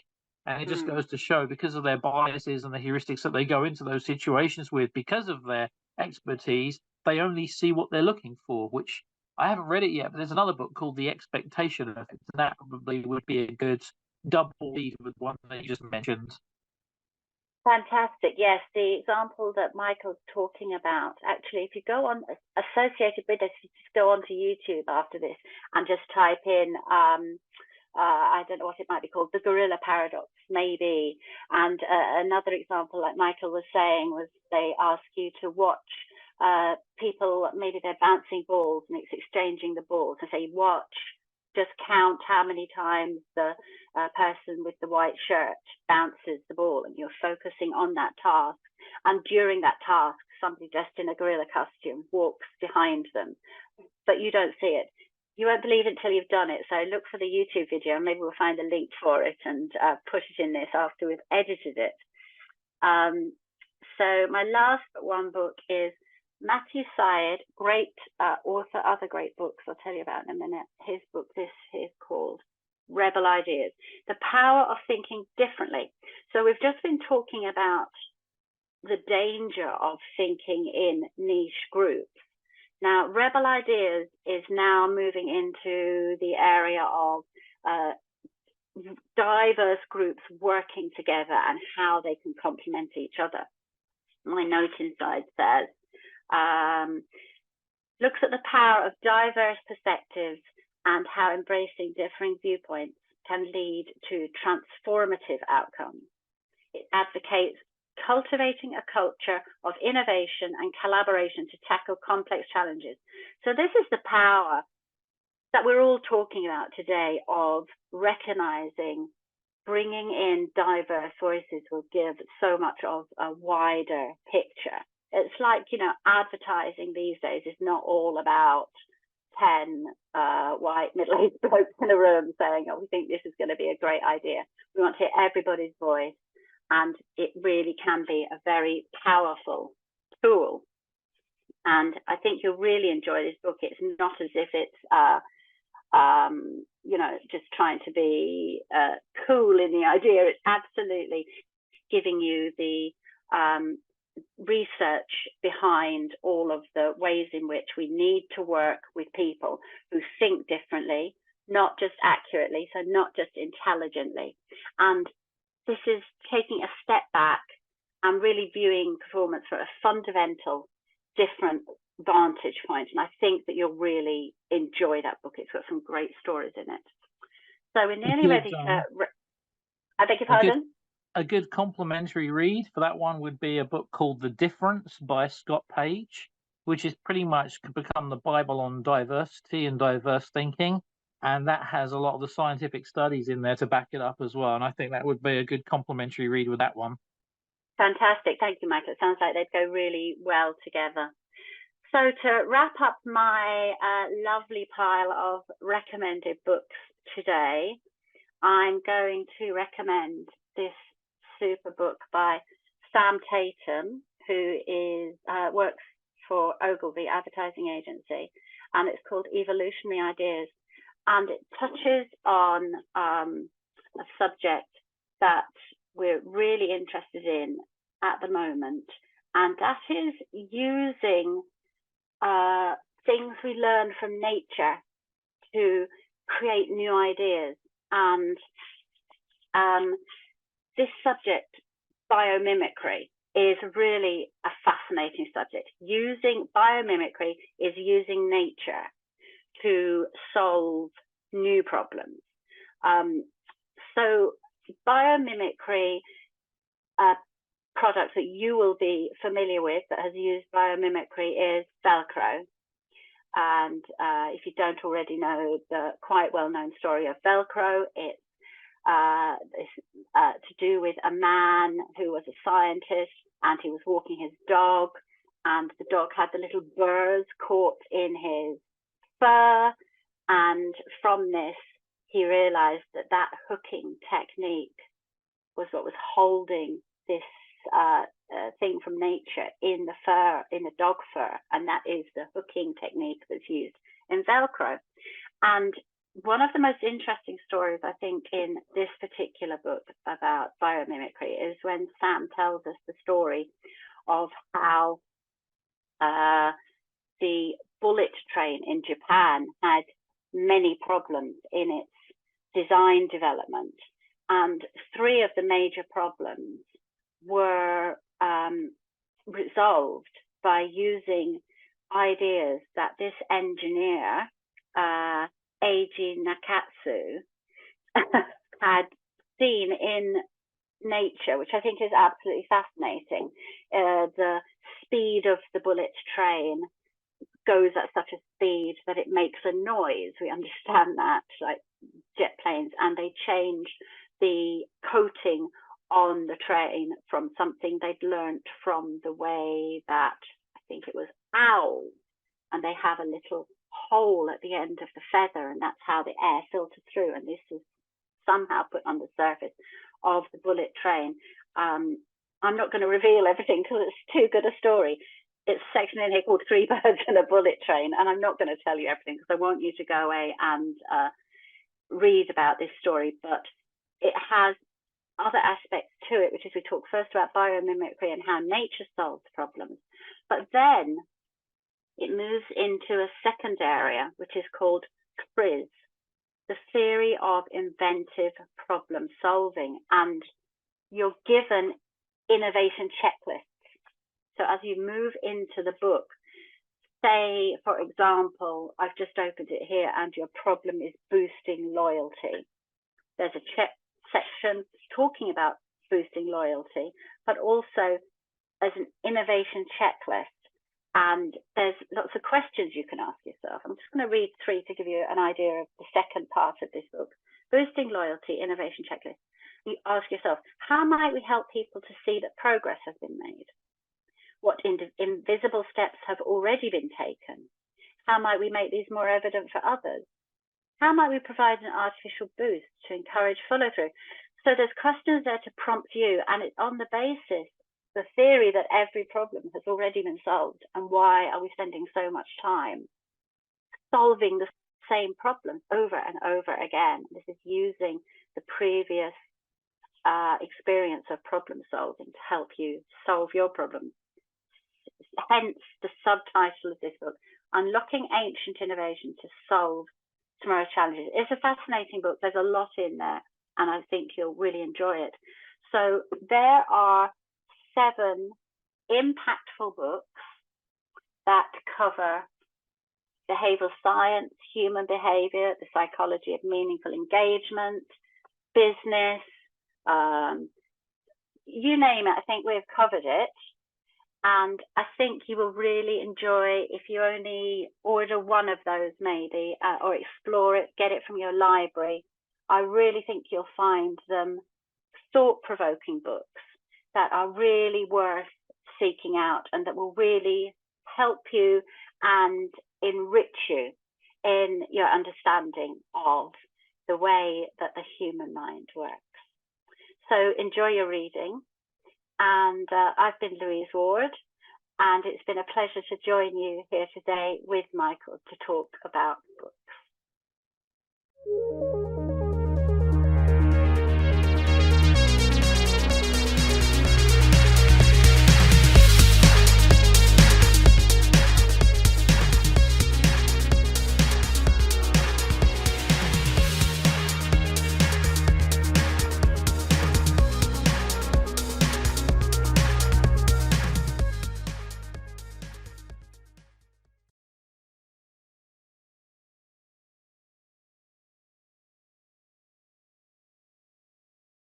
Hi, I'm Luca Dellanna, and today I will talk to you about customer journeys, and in particular about a common mistake that causes people to drop off and what to do about it.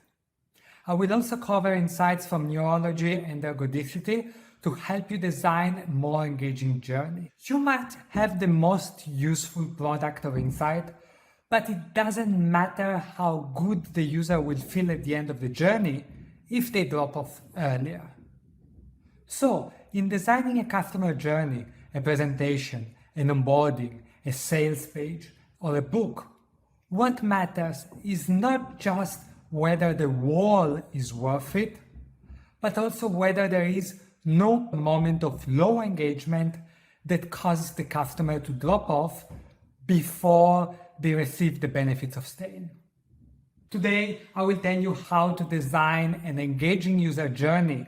But for me to do that, I must first give you a brief overview of the neurology of engagement. We often think that our brain takes decisions as a single entity, but this is wrong. It just looks this way because the body that acts upon the decisions is one. But our brain is made of many components, many different parts, each making decisions based on its own parameters. For example, our brain contains the prefrontal cortex, which is the part of the brain that thinks, imagines, and makes plans. It makes decisions based on thinking and rational considerations. And then our brain also contains other areas, such as the basal ganglia, which cannot perform complex thinking, cannot imagine, cannot plan, and instead it can only make decisions based on emotional associations. Why does this distinction matter? It's because if your customer journey only talks to the customer's cortex, well, guess what? Their basal ganglia will get bored and your customers will drop off. And here is the key. Talking to the cortex doesn't do anything to increase the engagement of the basal ganglia. We should differentiate between two cases. If your customer's cortex is the part of their brain which is not on board, then you should use rational arguments and make promises to convince the cortex that following through the customer's journey will be beneficial. But if instead the customer's cortex is already on board and the limiting factor is that their basal ganglia is the one which is not on board, then rational arguments will not do much.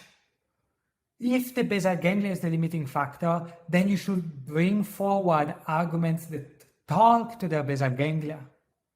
And that is results, emotions, emotional associations, and so on. So let's see more in detail what it means to talk to the basal ganglia. One possibility is, of course, to craft a journey that uses humor, surprise, fun, aesthetics, and similar devices to generate positive emotions. If you can pull this off and it is appropriate, then great, do it. However, especially if your customer journey is business related or targets a sophisticated audience, an excessive focus on fun content might be counterproductive, as it might convey a lack of professionalism or make them feel like it's wasting their time. After all, your audience has problems and came to you because they thought you might solve their problems, and if you exaggerate with fun content, they will, at some point, they will wonder, I like the fun content, but it's not what I'm here for, and unless I get some results, I will drop off. So you cannot just use their time without giving them something in return right now. Otherwise, they will think like they're wasting their time. So the other possibility is to constantly deliver a sense of progress. Create tons of aha moments, one after the other. Show them one feature after the other, all as concrete and as relevant as possible. Engage your audience not with fun, but with usefulness. Give them one piece of evidence after the other that they are not wasting their time by following the customer's journey. Both possibilities work, and which one you should go for depends primarily on your target customers and value proposition, and secondarily on your skills, aptitudes, and capabilities. But the point is to engage their basal ganglia by providing a constant stream of positive emotions, either fun or results. Note that you might deliver an engaging customer journey and yet have them drop off. This is because what matters is not average engagement, but the point of lowest engagement. If you think about it, there are plenty of video games out there that are very fun and engaging, and yet lose players the one time there is a boring moment or a frustrating challenge. Your job is not only to keep your customers' basal ganglia engaged by constantly eliciting positive emotions, fun or progress, but your job is also to prevent any moment in which engagement drops enough for them to abandon the customer journey. I don't know many ways in which you can do it other than examining your customer's journey in small chunks rather than as a whole, and asking for each piece whether it's engaging rather than only asking that question for the whole journey. And second, testing. Observe customer behavior, their emotions, and their body language. Remove points of friction and low engagement. Maybe break complex tasks and topics into smaller chunks. Alternate the chunks of low engagement and high engagement. Make them easier or faster or less friction. And otherwise ask yourself, how can we make this point of low engagement less low? Remember, the key is not only to consider the customer's journey as a whole, but also each of the many separate moments it comprises. Your job is not just to make a customer journey that's engaging on average or as a whole. It must also not contain low points. Of course, doing this sounds easy in theory, but few applied in practice. I see this all the time in presentations, which are a form of customer journey. The presenter is so convinced of the value of what they have to say that they do not care to engage their audience during the whole of their presentation. As a result, Earlier or later, there is a moment of low engagement, and bam, the audience's minds start to wander. It won't matter whether what comes next is great, because the audience will not be listening anymore.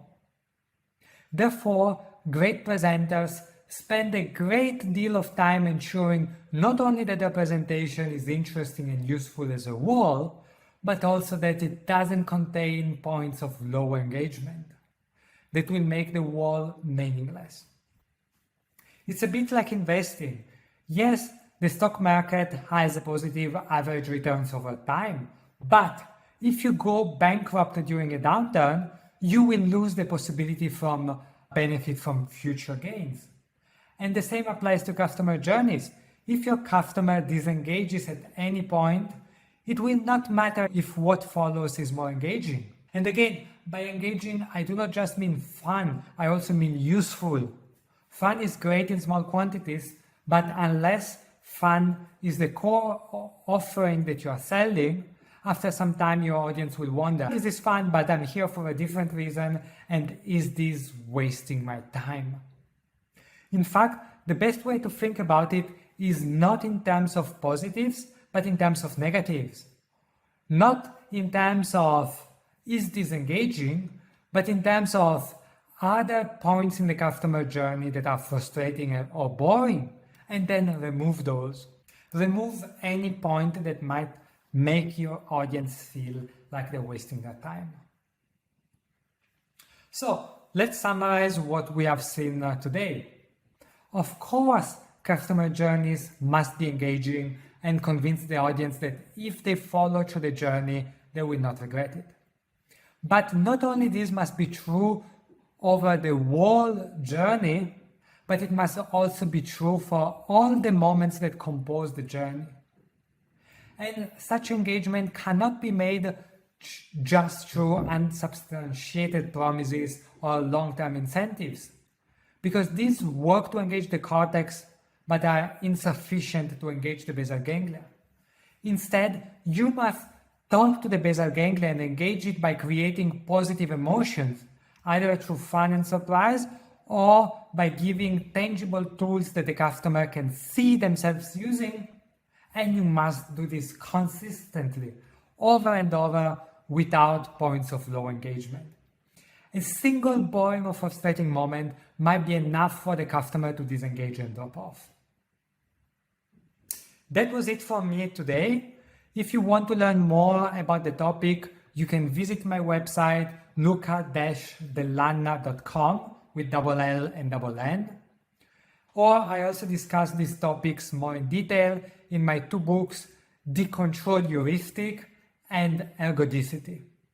And in particular, in Decontrol Heuristic, I cover the difference between decision-making and action-taking, and how, for example, a customer's cortex might be on board with your value proposition, but the basal ganglia might not. And in this case, it will not matter what arguments you bring forward to convince the cortex, it will not create action. And instead, what you should do is to talk to the basal ganglia, and do it in the form of experiences that modify the emotional associations that are associated with the action they are considering to take. And then in my book, Ergodicity, I discuss how thinking in terms of averages is often insufficient, and how instead to get great outcomes, you must focus on preventing low points. If you have any questions, feel free to drop me an email at luca-dellanna.com with double L and double N. And thank you very much.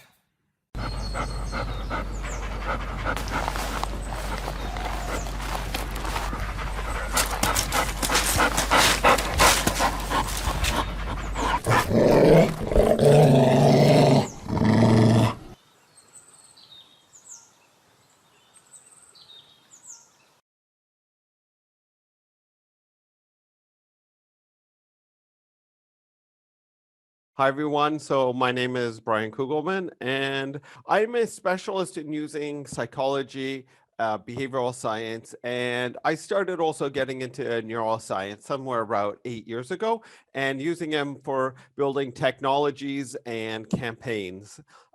Normally, I don't work directly in customer service, but everything I do is directly relevant. So I'm going to connect some of those dots for you. And the same principles that work online are also the same principles that work human to human in general. So whether we're dealing with like, customer loyalty and resentment, which is what we're going to get into through like personal relationships, through human brand relationships, or through human technology relationships, it's always the same thing. And actually, that's what we're going to start off with. And I'm going to get into the core. So let's get down to emotions. So I planted a framework for the types of emotions that matter for resentment and for loyalty, right? Because it's all about those power relationships. So what is an emotion? So an emotion is basically a physiological response to any perceived opportunity or threat. So it's something that comes up situationally, and our body just prepares us, and it makes a rapid change, and then we experience an emotional state. So an emotional state is actually a physiological state of preparedness. And so what happens in that state is we normally have a lot of changes in our body. So there are tons of biochemical changes that are happening in any emotion, right? And so what we have here are people responding activation and deactivation of sensations in their body based on different types of emotions. So here we have feelings of, anger, fear, disgust, right? And so people are saying, I feel activated, but sadness is down here. Depression, is like this cooling. So the problem of the emotions of when you're trapped in a exploited power relationship is the emotions are in the depressive spectrum, right? Sometimes if you're a fighter, they will be in the anger, right? And not everyone's a fighter though, right? You've got to stand up. That's why I like Jordan Peterson, right? Like, what do you do when people are attacking you?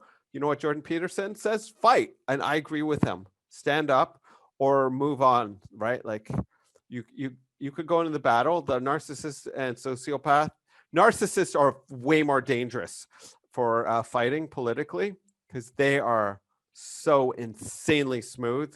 You will not see them. Yeah, they are. The smart ones are good. So anyway, so let's move on. So the emotions that you can feel are very intense. And I want to jump to an emotional model that I developed. So this is the Cugelman emotional model. And basically, what I did is I mapped a number of emotions, and I'm not going to go through in detail. I'm just going to go through at a high level. So optimistic, pessimistic, insecure, and secure emotions. So generally when we're feeling optimistic, right, we might have emotions of feeling accepted, pride, these proud emotions, which are a bit more in the social dominance hierarchy constellation, or relationships of feeling accepted by others, and feelings of happiness and excited. And then we have extreme levels of optimism and hope as we go off the spectrum. And then as we go down here, we have disappointment, feelings of being rejected. Then in the social dominance emotions, shame, guilt, and embarrassment, sadness, depression, and then really just sort of giving up types of emotions. As we go up, we have shock. These are stress and anxiety emotions. When they're in the moral realm, it goes into disgust and contempt, looking down, anxiety and stress. And then as we go down, we have relief, feelings of acceptance, respect, and serene emotions as we go down into a bit of rest and recovery. So if I summarize what's going on in detail, if we look at this at a high level, we can just break it down to basically 4 broad emotional quadrants. And that's all I'm going to talk about. So the emotions that are optimistic, right, where we're motivated to get something pleasurable, right, that's what we describe as feeling excited, incentivized, motivated, rewarded, or opportunity driven. And this, we motivate people with these two things up here. So this is one of the main ways that we motivate people. And in anything we do, that's what we want to play on. Now, the other way we motivate people is on loss aversion. So that people are motivated to remove pain. So you're damned if you don't act. So this is what we call a pressure tactic, loss aversion, avoiding a threat, or a grudge purchase, which is what we all get when we have to buy insurance or certain medical services. So these are the two ways. Now, we motivate someone by threat avoidance techniques and incentives, right? And that's how we move people. But when we run a business, we ultimately want to get people here. So say you motivate someone to buy your merch or to join your cloud service. That's nice if it's one time, but normally you won't have a sustainable business. So you need to actually deliver on your promises, right? And then if you do, you could potentially get people into a secure relationship where people feel loyalty, they feel a sense of retention, satisfaction, and they're also resistant against defection. So that's what we want to do. But let's say you motivated people up to here and maybe you used your threats, but instead of them getting a good outcome, right? They got trapped.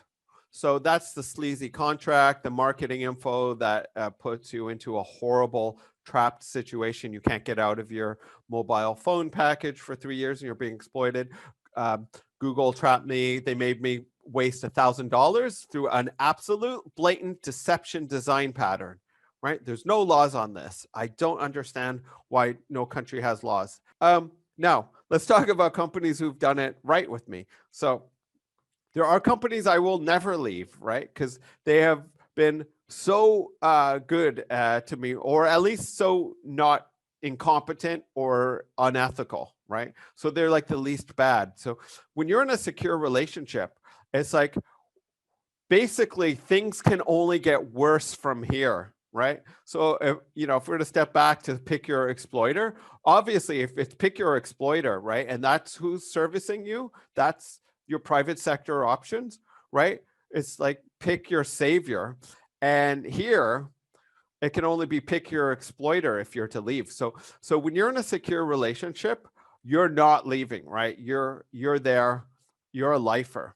And so by always gratifying people, by having integrity, by doing what we say, by acting in people's interest, and by doing our best to be as competent as we can reasonably be, that's mainly what it takes to get people into a loyalty relationship. And I had a client, I trained their whole team. It's a company called Kinetics, and they're Canada's biggest insurance broker, online shopping insurance broker company. And they did so well, they bought all their competition eventually. So I trained their whole web team on how you apply these principles in the insurance industry. And it was so interesting because they're a shopping comparison. And what one of the staff was telling me is that they also had a call line where you could call up to get quotes for. And so when people felt really loyal to a company, they actually felt like they were cheating when they were going to get better prices from other companies, right? So the sense of loyalty that you get is so strong that it even gets into their emotional states, that they feel like it's an act of betrayal. So loyalty is not this thing that's purely ROI. It's not just things get worse, but now if it's really done well, it is also an emotional bond where people feel that even though they know that the deal isn't as good as it once was, or as it is with the competition, they still stick with you.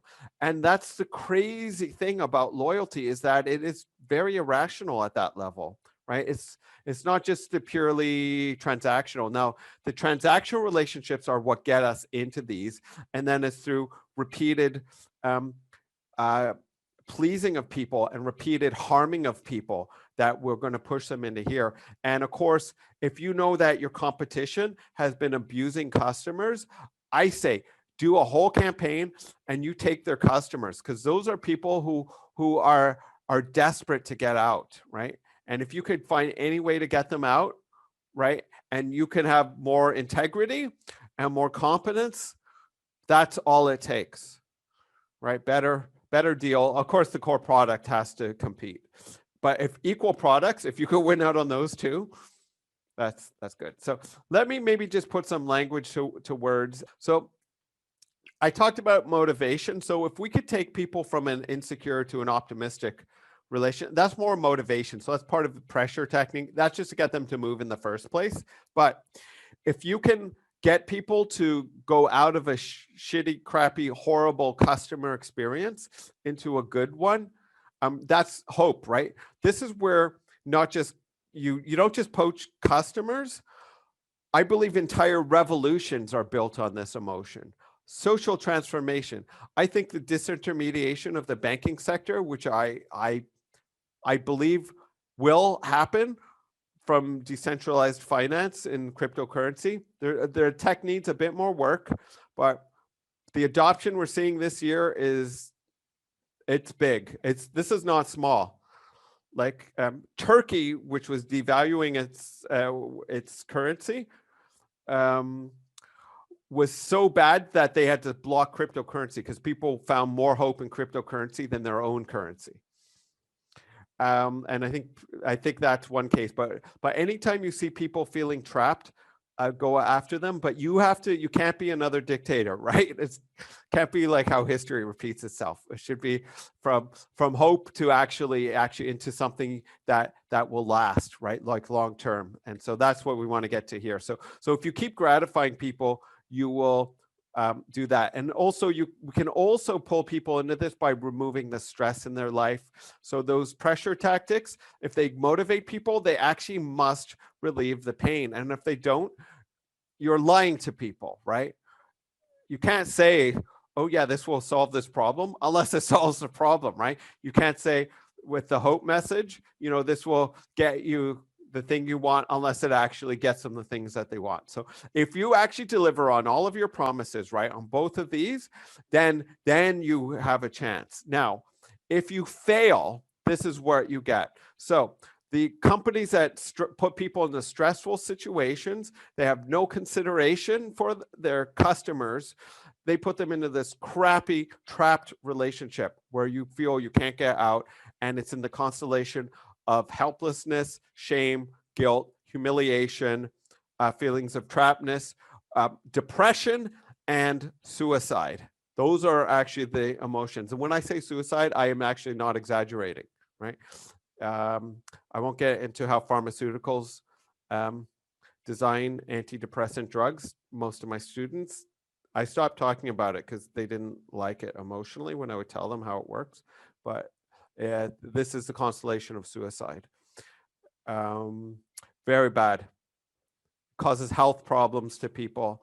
It's should never ever put your customer there, well, except for maybe just temporarily with transitions. That's the only use case. Then secure. So basically, this is where people are disillusioned.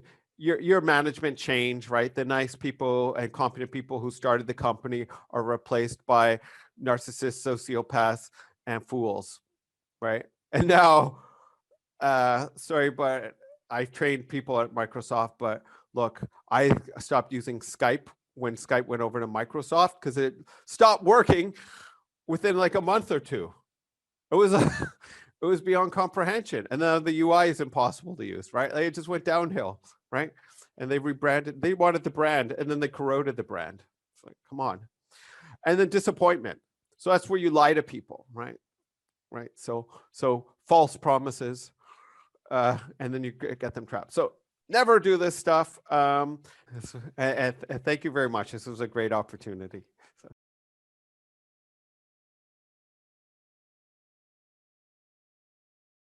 Hi there, my name is Sandra Thompson. I am an emotional intelligence coach. I'm also a customer experience and an employee experience consultant. And it's my delight, actually, it's an honour to present to you something about employee experience within this CX to the Rescue conference. So be ready. I have taken a few ideas from people who I have met. They know that I've taken them, so it's all good. And I brought in some of my own thoughts for this presentation. I hope that it gives you some food for thought. It's highly likely that you're already doing some of this stuff. And if you are, please do drop me a line and tell me how it's going, how you did it, because I think there is something amazing, a massive opportunity in the employee experience space, which unlocks the customer experience work. So without further ado, let's move into a statistic. 18%. This number represents the number of the percentage of people who are actively disengaged in the United States. 18%. That's a high number, and being actively disengaged is really not good for business. Productivity, overall ambience, the environment, not to mention profitability. Because ultimately, if you are meeting as a customer someone who is actively disengaged, it's highly likely that your experience will not be brilliant. It's highly likely that people who are working behind the scenes or designing experiences who are actively disengaged might not be willing to do their best work, to go the extra mile, because of a whole bunch of reasons they got to that particular point. But this is serious stuff. Another number that came from the Gallup work is 32. And 32% represents the percentage of people who are motivated and inspired at work. This number's going down. So a couple of years ago, the number was 34. It's now 32. And what we're hearing in the media is more information about retention of staff, the fact that people are leaving in their droves, the fact that people are burnt out, the fact that people feel disenchanted, disenfranchised with work. So we must do more about it. So what's this got to do with CX? Well, I'm here to talk to you for a moment about something called emotional contagion. Emotional contagion is an idea by a lady called Elaine Hatfield. Had to think about that for a second. And what she basically says is that our emotions create behavior. And when our emotions create behavior, those then create emotions and behavior in others. So really, people catch our emotions from us. You might think about a time when you've gone into a shop where the shop assistant has been totally inconvenienced by your presence, or you've called up a call centre to find someone quite curt or quite rude or sarcastic, and it does have an impact on you. You feel annoyed, frustrated. How dare they? What on earth is this? And then your emotions creates a ripple effect of behaviour going on. So it's critical that we have staff who feel that their motivations and their needs are being met. Because when they feel like that, they want to stay. When they feel like that, they want to do their best work. And when they feel like that, they are happier. They are more willing to go the extra mile. They are more accepting of change that is required of them. And what we know, I know we know this, that improving customer experience does require change. It does require adaptability. And when people feel happier and more connected and more committed to their work, they're more likely to go and take those steps with the company. So I've touched on this already, but the fact is, when employees feel significant, they feel valued, they feel that their needs and motivations are being met, this is what happens. And loads more too that I haven't put on this slide. So willingness to change. They have an ability to solve problems. They are able to innovate and they do remarkable work. They have a greater resilience to all of the external factors that are going on and causing a huge amount of stress and anxiety for customers and also in their own lives.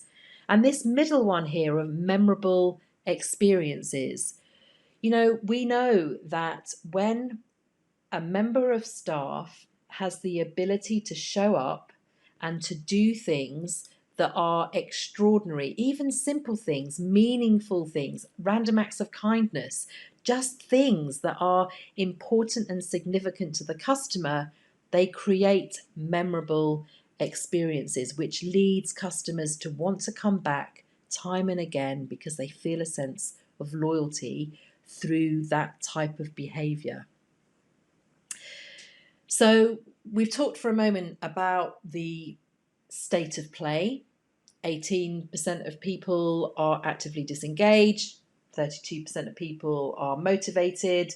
We've got this thing called emotional contagion, where our emotions are creating behaviors and those behaviors are creating a response. Whew. This slide is telling you two stories. If we look at the bottom of the slide for a second, it describes the HR processes, the human resources processes they normally own, and they are curating within the organisation, advertising and onboarding and managing performance, which are very much about what the organisation does to the employee. It's what the organisation needs to do to process people. The above is a different story. The colourful image above is a different story because this is written from the perspective of the individual candidate and also employee. So ultimately, you're going to be entracting me in. You're going to be dealing with my perceptions of the organisation, and you're going to be doing your very best to convince me that, yeah, I should be working for you. Again, this is very much about the emotional states. It's about emotionally connecting. It's not just about whether you do the task and you will fit in. It's about what's in it for you. What's in it for you as the employee? How can we meet your needs? How can we take you on a journey, whichever way you want to go, so you stay with us and you give us your best? They're two very different stories, and it is most often the case that the one at the bottom in the grey is the one that shows up most often. But imagine a time if we looked at the journey in the same way as we look at the customer experience journey, where we have different customer personas and we can design different journeys according to the persona of the customer. If we could do that for employees, that could be quite different. So hold that thought for a moment. I'm here to say that, of course, for many people, these things are important. Having free pizza on a Friday afternoon or whenever it might be, or bringing your dog to work. Love the idea, but it doesn't get me here. It's not the reason why I'm going to stay in a job. The table tennis, perhaps, the table tennis table and yoga at lunchtime free sessions.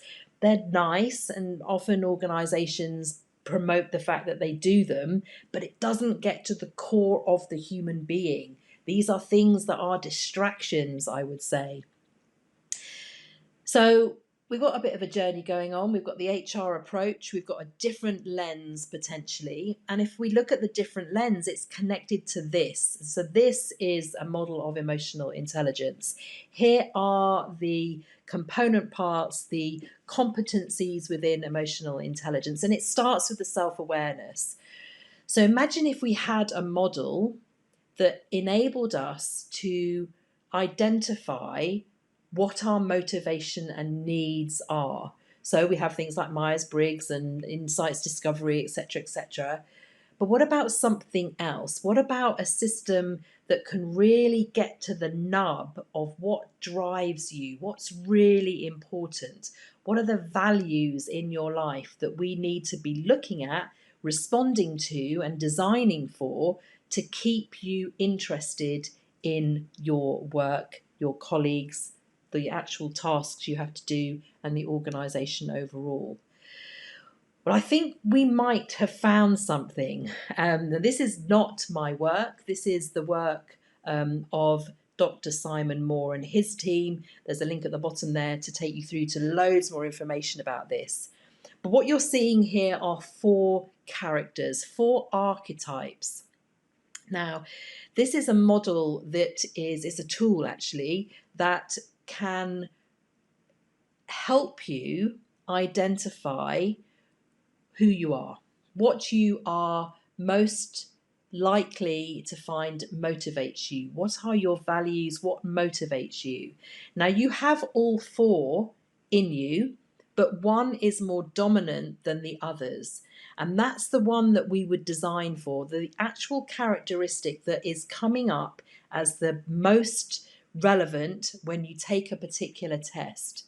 Now, this test is comprised of images. There's no words in there to be kind of caught up in or to interpret. They're images. So it's a test that you take. You pick the images. It takes about 2.5 minutes to complete, maybe 3. And from all of the images that you've clicked on, out pops an order of the archetypes that you are. And as I say, the one that's the most high, the most dominant, is the one that we would be interested in designing a journey for you. So let's just take a look at what those archetypes look like. So we have sociables, individualists, adventurers, and planners. And I'm going to talk to you in a moment about the adventurer and the planner in a bit more detail. But their very nature makes them quite distinct, because the sociables are interested in people and what's going on with others and, you know, what people think of them and how they show up. The individualist is more likely to work on their own, and they're capable of working with others, but they like to plough their own furrow, as it were. The adventurers are very much about exploring and also kind of having the freedom to roam. And the planners are wanting to manage risks, so they're quite risk averse. They are definitely interested in some of the detail. They want to see the picture so that they are pre-warned and prepared for any eventuality. So if we take the scenario of a party, now this is a scenario that Dr. Simon Moore shared with us recently, and it brings this to life really well. So here's a party, it's happening this Saturday, and you would present it differently to the adventurer than you would to the planner. So for the planner, you'd say, okay, the party is on Saturday, it's at 7, it's at this location, these types of people are going to be there, we're definitely going to be having food, it'll finish about this time, here's a number for Uber if you need to get that sorted. Great, I've got all the information, I can visualize it, the risk has gone down, I'm feeling informed, all good. The adventurer might be slightly different in that, in fact, it will be different. I don't know why I'm saying it's slightly different. It's different in that the adventurer would be, oh, great, there's a party on. What time do I need to get there? Time and location will probably be enough. They're excited to find the people when they get there. Who are they? Is there food or not? Don't worry about it. I can order a such and such if I need to. You know, they're definitely in the curious, let's find out what's going on, let's make my own arrangements, it's all good, quite fluid, quite flexible. So when we think about those 2 executions, we can see that one works exceptionally well for the planner, you've given them everything they need, but you wouldn't need to give all of that planner information to the adventurer because they just don't need it. It would be irrelevant to them. But in the same way, if you applied the adventurer to the planner would be like, I haven't got enough information and I don't know all the detail, and they'd feel quite anxious and not prepared, and it just would be a bit of a disaster. But if we think about the world of work, how you communicate change, imagine that. With the planner, you'd be talking about a particular project that might take this amount of time, which might need these types of skills, where the expectation will be X. The adventurer, you might be talking to them about the outcome that needs to be achieved, the budget that's set, but they have the freedom to be spontaneous and to use their instincts to get to the solution, how they want to get to it. Quite different, as you can see. Now, again, when we think about the journey that people take, Imagine designing the journey, an employee journey, with these in mind. It would be marvelous. This slide makes the point that needs engage people more than facts. And time and again, organisations think that their employees need to know X, Y, Z numbers, when in actual fact, what is motivational is that you are relevant to me, we are connecting, you know me, and we are able to grow together because you've got a good understanding as to what drives me forward. I'm not going to spend much time on this slide talking through it for a great deal. I want to move on. But ultimately, the words that are used at the bottom here are in contrast because each of the four in each of the columns represent each of the four archetypes. So again, from a communications perspective, from the types of tasks that you give, from the way in which you conduct your appraisals, from the way that you do workshops, how you manage change, could all be carefully orchestrated, carefully managed with the archetype in mind. To bring it to life here, let's look at these examples for a second. So new members of staff come, it happens to be four, each of the archetypes. One, the planner, is going to be getting into the detail, top right. Let me learn about the products, the pricing, let me understand all of that detail. I want to know so that I'm not caught out on the hop. I have the detail, I understand. The sociable one is going to be looking at the team, meet the team. Oh, who are they? What's their story? Oh, that's interesting. The adventurer is going to be diving straight into training and learning. What's the gain? What am I going to get out of this? How can I explore? How can I learn? How can I develop? And finally, the individualist, that person who is carving their way, who want to know what's in it for me. How can I develop? How can I get the result that I'm looking for? How can this be relevant to me and how I want to progress? So again, thinking about those different archetypes, thinking about what's relevant and making it obvious to those different types so they can find the information that's relevant to them quickly and easily.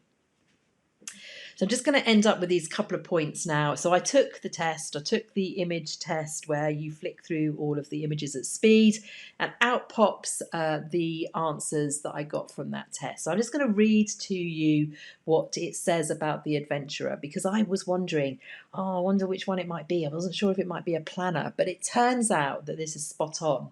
Adventurer. So I've been working for myself for about 14 years and certainly when I was employed I was quite a free spirit within a framework. And what this says is you need to be free. You are striving for a life of independence, unfettered by petty rules and regulations. You like to live for the moment and like to be spontaneous and intuitive. You dislike routine and predictability, which frustrates you and makes you resentful and angry. It's a bit harsh. You are self-confident and an independent thinker, often asking the question, why?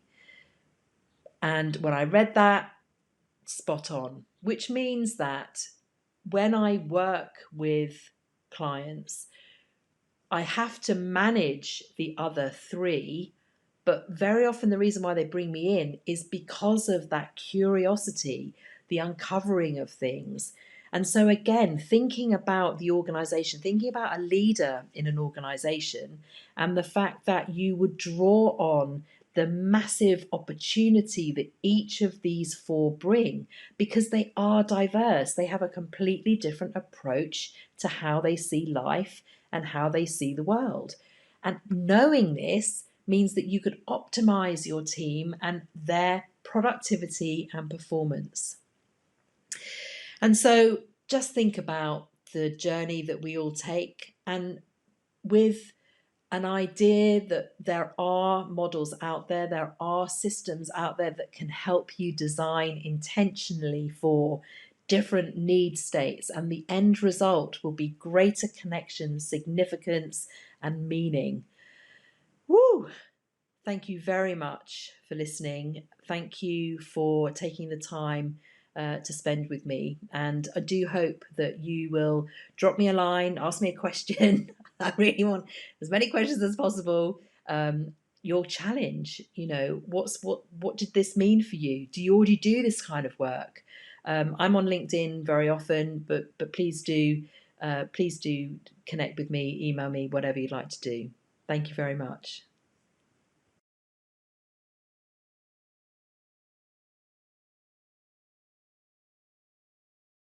Hey, my name is Ryan Baker. I'm the founder and principal of Kingly Consulting, and I want to walk you through a few ways to use the 80-20 principle that nobody is using today. So let's start with what the Pareto principle is. So the Pareto principle, also known as the 80-20 principle, is something founded by the economist Vilfredo Pareto in the late 1800s, and he basically found that most of Europe's wealth was held by a minority of its people. So the math generally worked out to be about 80% of the wealth being held by about 20% of the people. And we actually have found this in a lot of places in life ever since. So to skip a lot of history between then and now, let's go ahead and just walk through how this is applied to business today, and specifically sales and marketing, with a little bit of a focus on customer experience as well, as I know that's important. So the principle itself states that nothing is really fair or equal. The majority of the outcomes come from a minority of the inputs. The math usually works out to be 80-20, but sometimes it can be 60-40. Sometimes it can be 99-1. So basically, if there is a heavily saturated market, say low barrier to entry, low friction, you tend to have a greater disparity between the ratios. So 99% of the success may be held by 1% of the people. 99%, 95% of the views on YouTube may be held by 5% of the creators or influencers. So there are a lot of different ways to look at this, but generally in the online world, you'll see a lot more 95-5, 99-1. And as things get a little bit harder and more analog, more complex, you'll probably start to see things shift toward 80-20, maybe even 70-30, and math like that. So one really important thing to note about the 80-20 principle is that it is fractal in nature. So if you have an 80-20 subset that you're looking at, so 80% of your business's revenue is coming from 20% of your products or services or customers, then within that 80-20 segment, you also have another 80-20. So 80% of the 80% is actually coming from 20% of the 20%. So you can kind of look at it like through a microscope as small fractal subsets of the larger set. So bear that in mind as we move forward. It will really come into play in the third thing we're going to talk about. So let's just dive right into how this can be applied in some unique ways that nobody's really taking advantage of. So I am a marketing strategist, first and foremost. I work with marketing agencies, and I have done a lot of marketing myself. I've run a marketing agency. And one thing that I've found is that the 80-20 principle applies to marketing as a whole, not just the individual things or elements, actions, operations that make up marketing, but to the whole of marketing. So strategy in general and where we should focus. And you can actually get much greater results if you know where to focus. So if something's not working, you have these elements that you can look at. So you have the market, the offer, the message, channels, the traffic, and the data. So all of these make up marketing as a whole. You could argue that there are additional things. You could argue that some of these things could be combined into one. There's a lot of things you could argue. We're just going to roll with this for now. So what I've found is that most people will focus, if something's not working, on the message, the channels, and the traffic. So say you're running Google ads and you aren't really getting the conversion rates that you want, or you're paying way too much per lead. Well, most people will go and they'll rewrite the ad copy, or they'll look at what landing page they're sending people to. Maybe they'll test different campaign types, or upping the bids, or just all sorts of different things around that. But what I've found is that 80% of your results come from getting these two things dialed in, the market and the offer. So if you focus instead on who you're serving and what you're serving them, understanding the people that you serve and giving them what they want, everything else gets really, really easy. So the messaging just kind of writes itself if you understand the problem that your market is suffering and why they want to solve it or what it will do for them if they do solve it. If you understand your market and where they're spending their time, where they're searching for solutions, if they're searching for solutions, and what they want to see when they find those solutions, the channels figure themselves out. And then the traffic is as easy as working on those channels to implement the messaging and distribute that message to the market. So in order of importance, really, you need to understand your market. You need to understand what they want. Then you can write messaging that resonates with them, saying that you understand their pain and you have the solution for that pain. Even if that pain is, I have a desired outcome and that outcome is not a reality yet. So, there's a gap between what I have and what I want. And then you can basically choose which channels you should distribute this on based on where you understand your customers to be. Then you can start distributing with traffic and observing the data, testing, and improving from there. But if you start with the market and the offer, then you have this effect that will get you a lot more than if you focus on the message channels and traffic over and over again. If you're trying to offer the market something they don't really want, or maybe you're serving a market that's dying, that's too slow to grow, that's too hard to find, or that doesn't have the money to pay you what you are asking for your offer. So bear in mind, in order of importance, in your marketing, you want to make sure that you have a hungry market that wants what you have, that you then are offering what they want rather than what they need. Sometimes it's not the same. If it is the same, that's great. But make sure you know what they want and then give them that and enter into relationships around what they want. Then maybe later you can sell them what they need. And then you can focus on the messaging channels and traffic. So that's the first 80-20. The next actually has to do with relationships. So building trust and retaining customers longer, customers or clients. So this one is really based on how humans interact. So say you have a working relationship. A client or a prospect decides to work with you. They've made the decision, I want to work with you. So they have this outcome that they want, and they're hoping that it is going to happen, but there's a little bit of doubt in their minds. So then subconsciously, as they begin to work with you, they're collecting data and they're comparing that data to what their expectations were, and then maybe any references that they have. So if they've done a lot of research into competitors and how they operate, they're going to be comparing that data to their experience.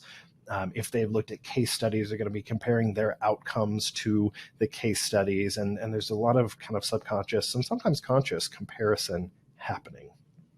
So what you end up finding is that with this process, trust is either made or broken based on the comparison to this kind of subconscious expectations or this picture that they've painted in their head of what working with you will be like.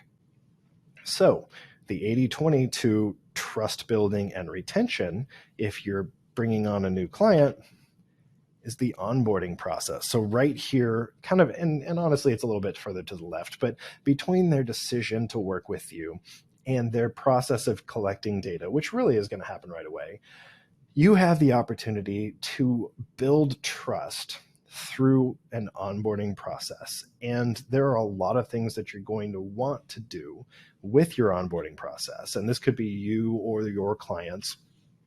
There are a lot of things you're going to want to do. You're going to want to front load communication frequency. So there is this trepidation as they begin to work with you, or this doubt.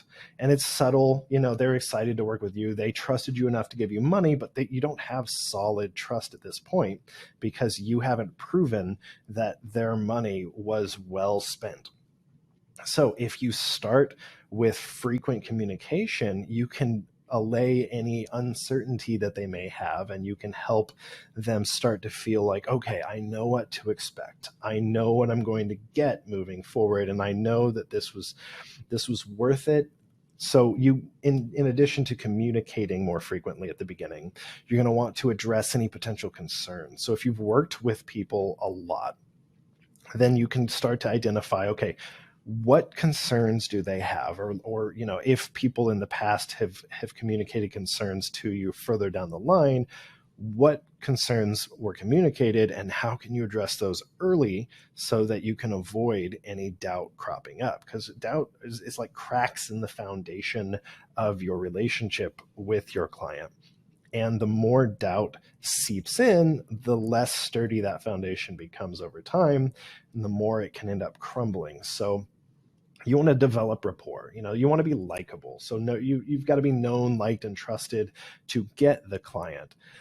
But that trust is small, and it's not a very solid foundation of trust. And the likability needs to be transferred from whoever sold them to whoever is going to be managing the client relationship internally. So you want to make sure that you can develop that trust between the customer team and the customer.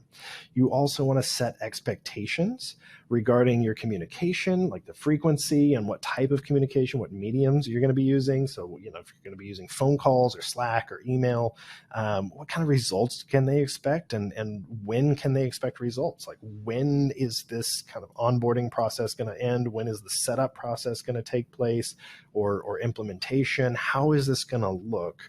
And what can they expect to experience, so you can provide certainty to them, which helps develop trust. So as you set the expectation and then meet that set expectation, trust solidifies and you have a more solid foundation.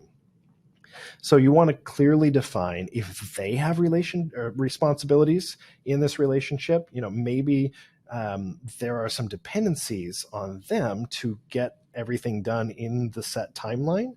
So you want to make sure and communicate those, and then what will happen if they don't complete their task on time, so that if, and this is usually best done in writing, if they don't do their part, you've already told them, hey, so this was what you were supposed to do, and so it's delayed. That's why we're running behind, but all we need is this piece. So if you can do this, we'll get back on track and see if we can't get things done within that set timeline or just a couple days after. So again, you want to clearly explain what they need to do in addition to what you are going to be doing for them. And then, of course, set boundaries. This is really important. You don't want them calling you in the middle of the night and expecting you to pick up and just serve them like you would, you know, a toddler coming into your bedroom at night or something, if you have kids. So then scope creep, you know, what you'll bill for. You know, you want to set some teeth in place to these boundaries sometimes. So if you have a client that's just constantly demanding your time and it's stuff that's just beyond the general scope and you're losing profitability, you want to tell them, like, hey, you're allowed this much time or this many edits or whatever type of communication. If you go beyond that, we're going to have to bill you an additional hourly rate of, you know, XYZ price. So let them know what happens if they go beyond the scope of the agreement. You also want to gauge potential future needs so that you can upsell them, cross-sell them, et cetera, increase profitability and retention that way by solving additional problems. And then establish guidelines for, like, hey, if you've got questions, here's how you can send those to us. Here's how long you can expect to wait for your response. And, you know, here's some additional information that you may need. So, you know, FAQs and stuff like that. So anyway, onboarding, this is when you solidify trust, and most of that is done through communication, setting expectations, and painting a picture of what it's like to work with you and what they can expect in terms of results. So very, very important. This is probably the biggest factor for retention outside of getting results for the client based on what you promised you would give them. So let's move on. I know this one's Michael's favorite. So pricing. 80/20 can be applied to pricing in kind of a unique way. So Perry Marshall is the author of 80/20 Sales and Marketing and some other cool Google Ads books if you're a nerd in that regard. And he has this principle that he talks about in regards to the 80-20 principle called the espresso machine principle. And it's really just a way of applying 80-20 to pricing. And so he does the math, and I want to walk you through that because I showed Michael this, and it doubled his revenue for one of his businesses. So totally cool. Let's check it out. So there are people who tell you, like, okay, you need to raise your prices, but they don't tell you how much. And sometimes your price is good, but you just need to offer a premium version as well, or multiple tiers of pricing. So there are these different ways of increasing your pricing overall, or of testing new higher tiered offers. I'm not going to go through all of these because we're running short on time. So let's go through the pricing itself. So say you have a SaaS product at $19 a month. You have 10,000 users. You're up and running. You're nice and stable. You've got decent monthly revenues for a small to mid B2B business. At 100% adoption there, you've got 100% of your 10,000 users are paying you $19 a month. You would have $190,000 in monthly revenue. Easy math. That's why I chose these numbers.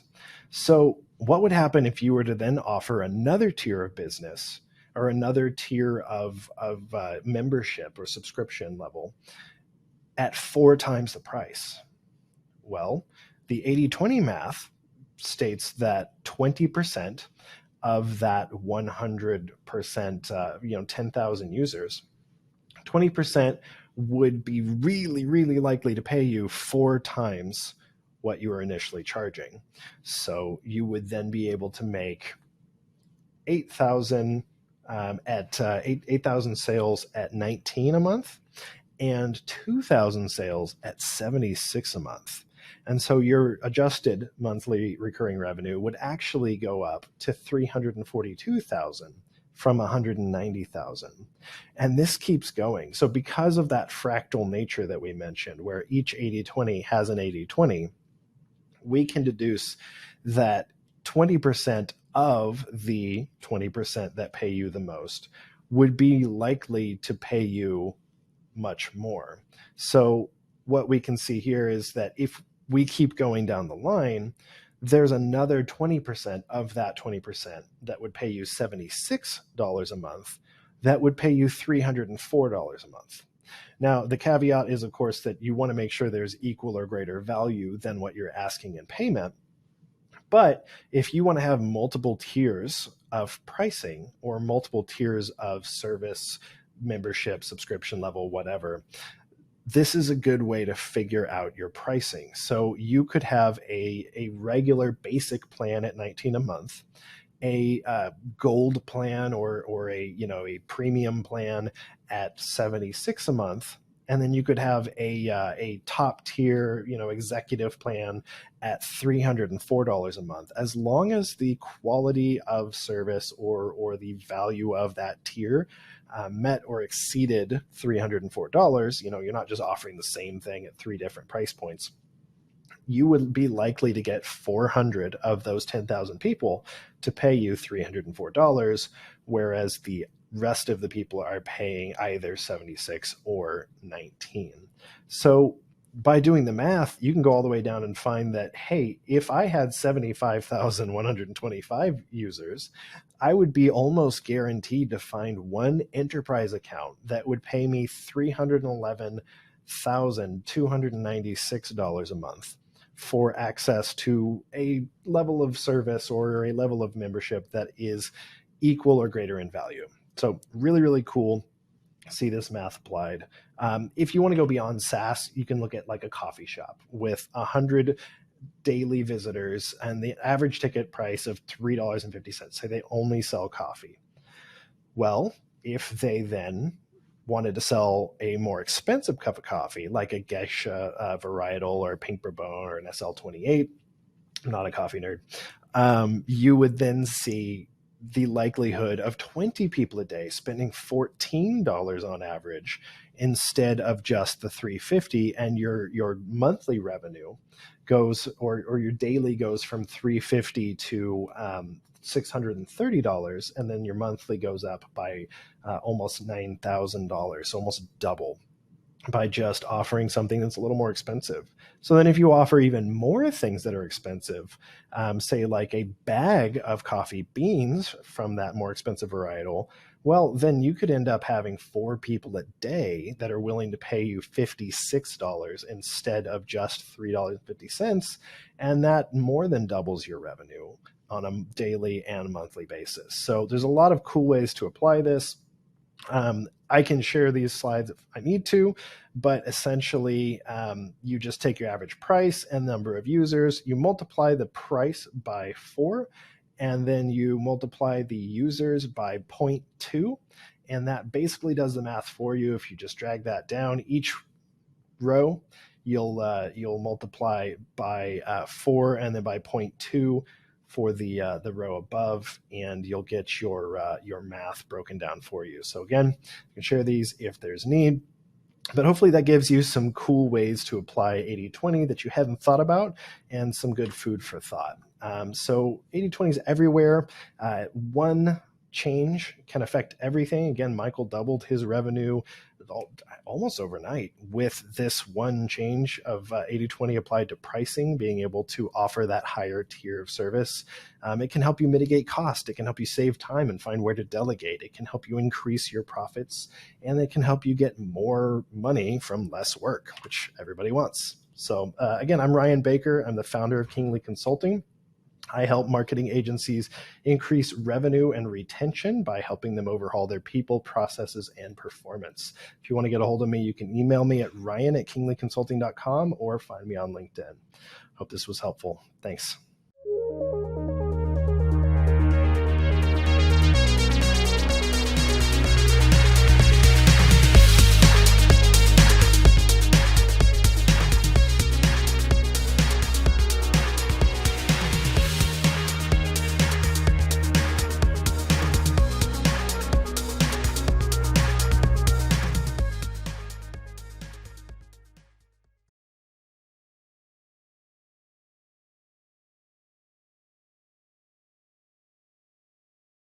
Good day, Michael, and thank you for having me at this great CX to the Rescue conference. So glad to be collaborating with you to speak about customer signals management.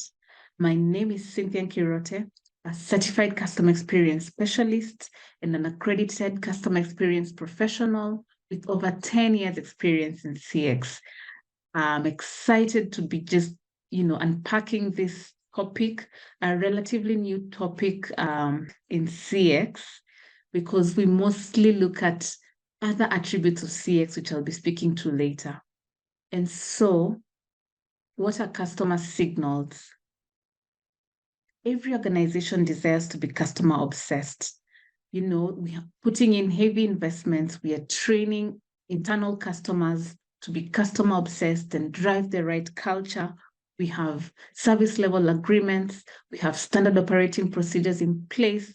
We have policies and procedure manuals, which we all abide by, just to make sure that everything customer is coming fast.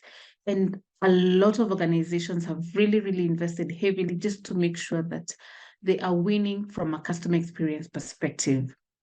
When we look at customer signals, we realize that these are unspoken words that can be put out either by the customer, the employee, or the organization.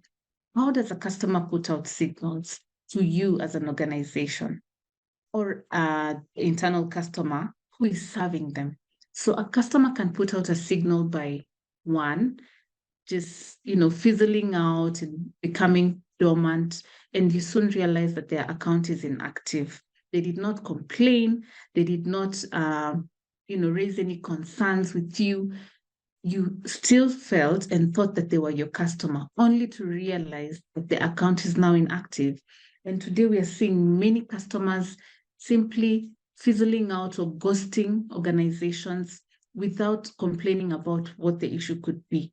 If they feel unheard the first time and the second time, they will simply transition to your competition. We have employees giving out signals.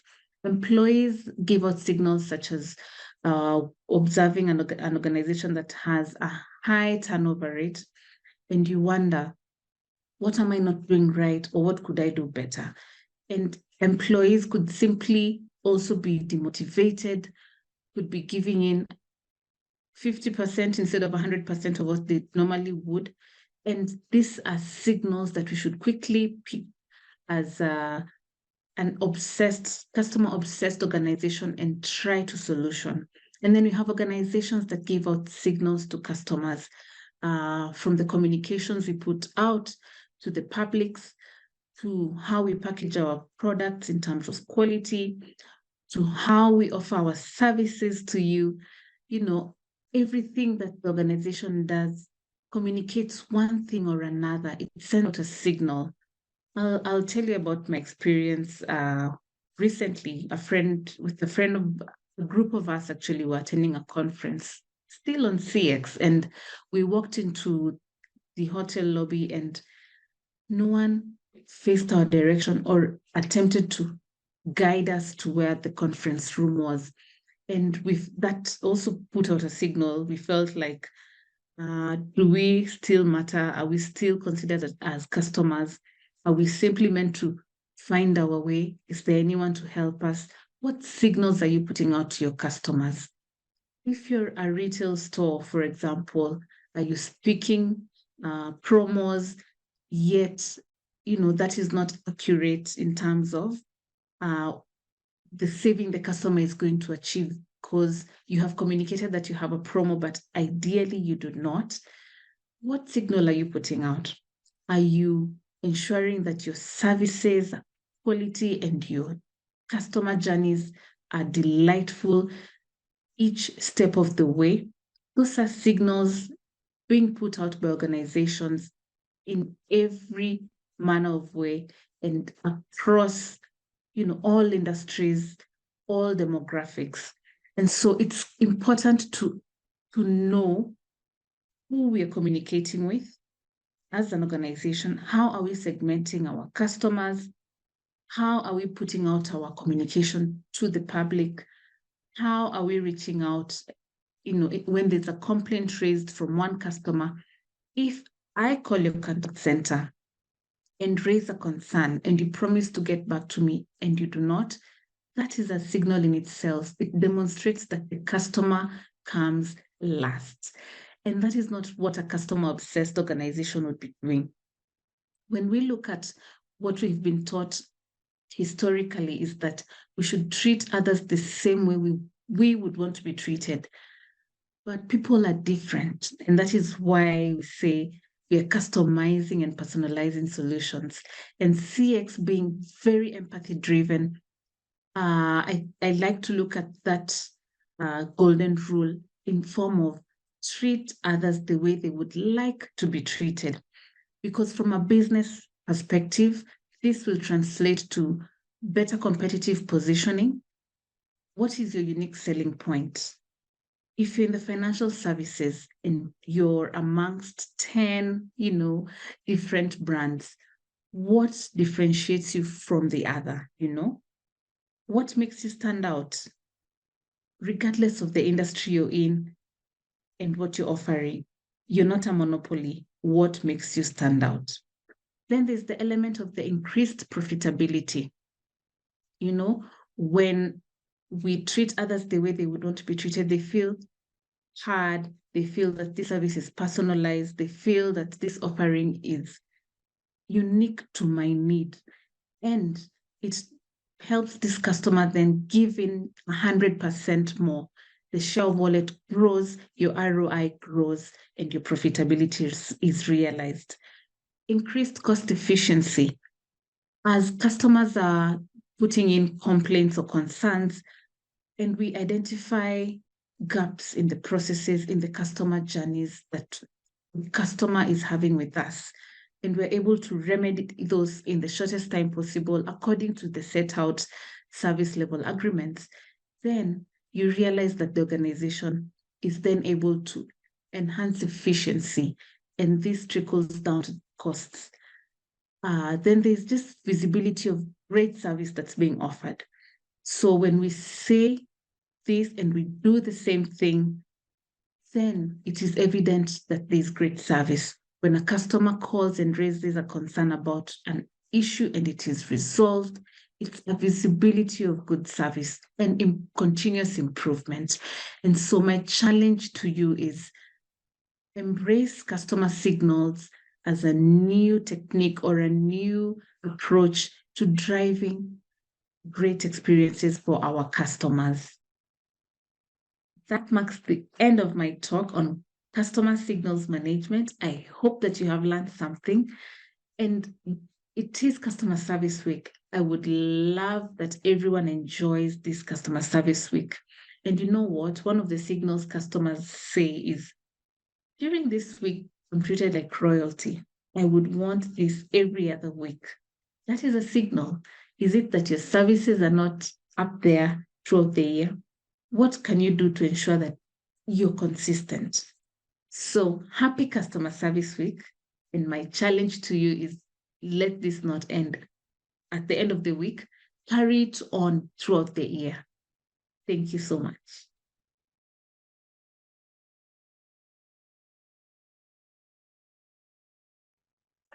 So hi everybody, my name's Roger Miles. I'm a psychologist and researcher in culture assessment. I mostly look at financial sector companies. I've been doing that as my main business now for more than 10 years, but over the course of my whole career, I've worked as an auditor, advisor to government, marketing person, speech writer to chief execs delivering annual reports into the stock market and all kinds of stuff. So I'm interested in communications, but I'm also really interested in, and in a qualified way, in why people will make up their minds the way that they do. And we're going to look today at how using some of the research that I've done can apply to understanding customer decisions about whether to support a brand. So very much in the sweet spot, hello Mike, for the customer experience and whether your customers are getting a good experience or not.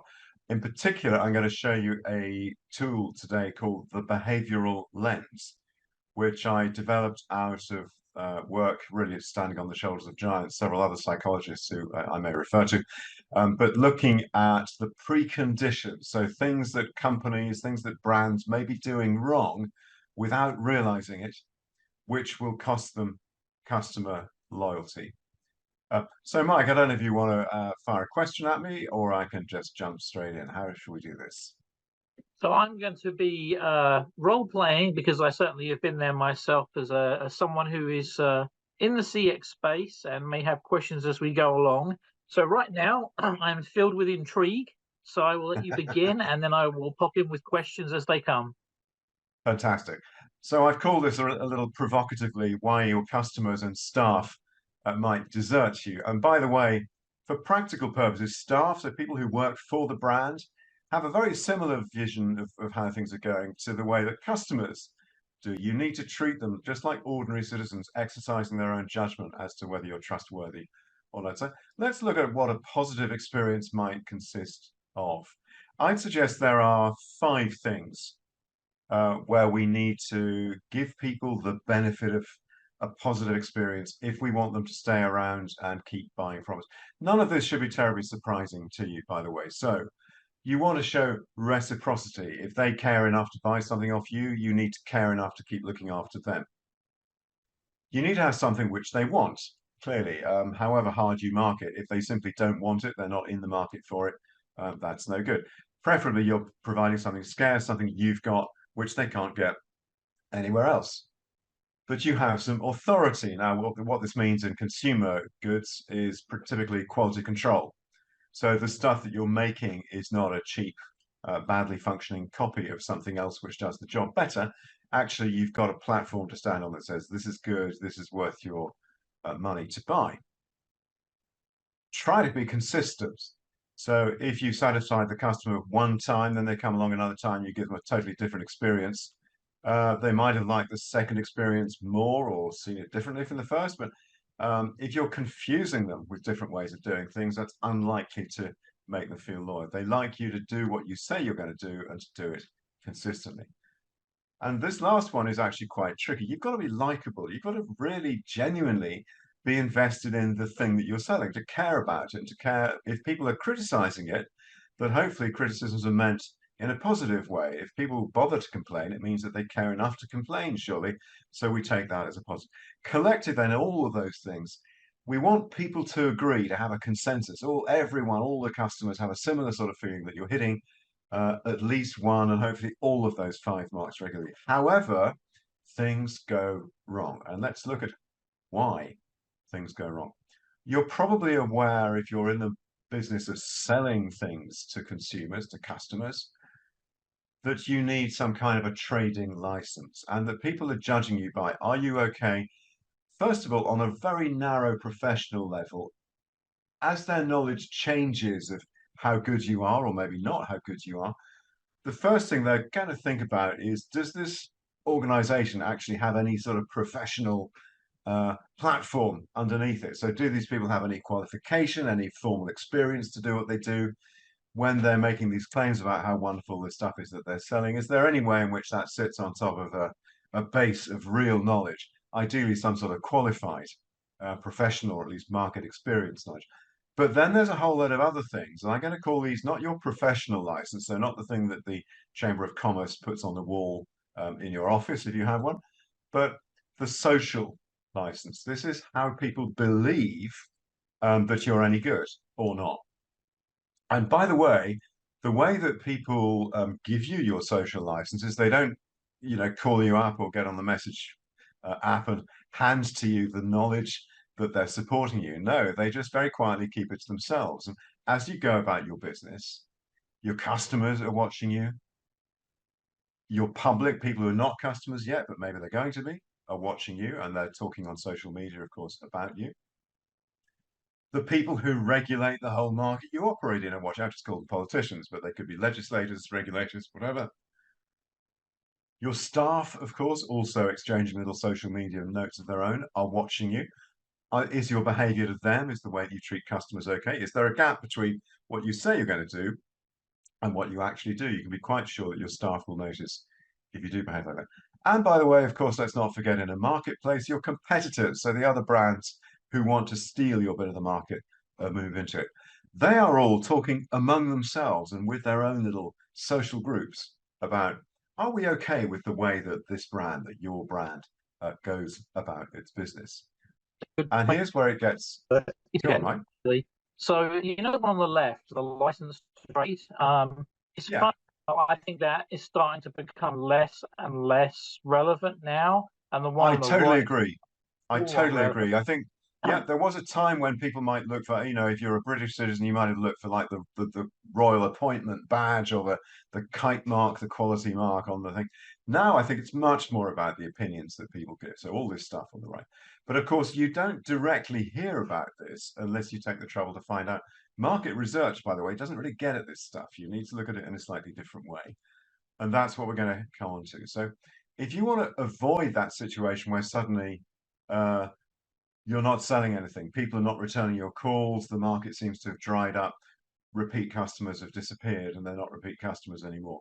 To avoid all that, you need to get ahead of, why might you have put people off in the first place? What are you doing that's perhaps inadvertently upsetting those people who are buying from you or working with you or making a market with you?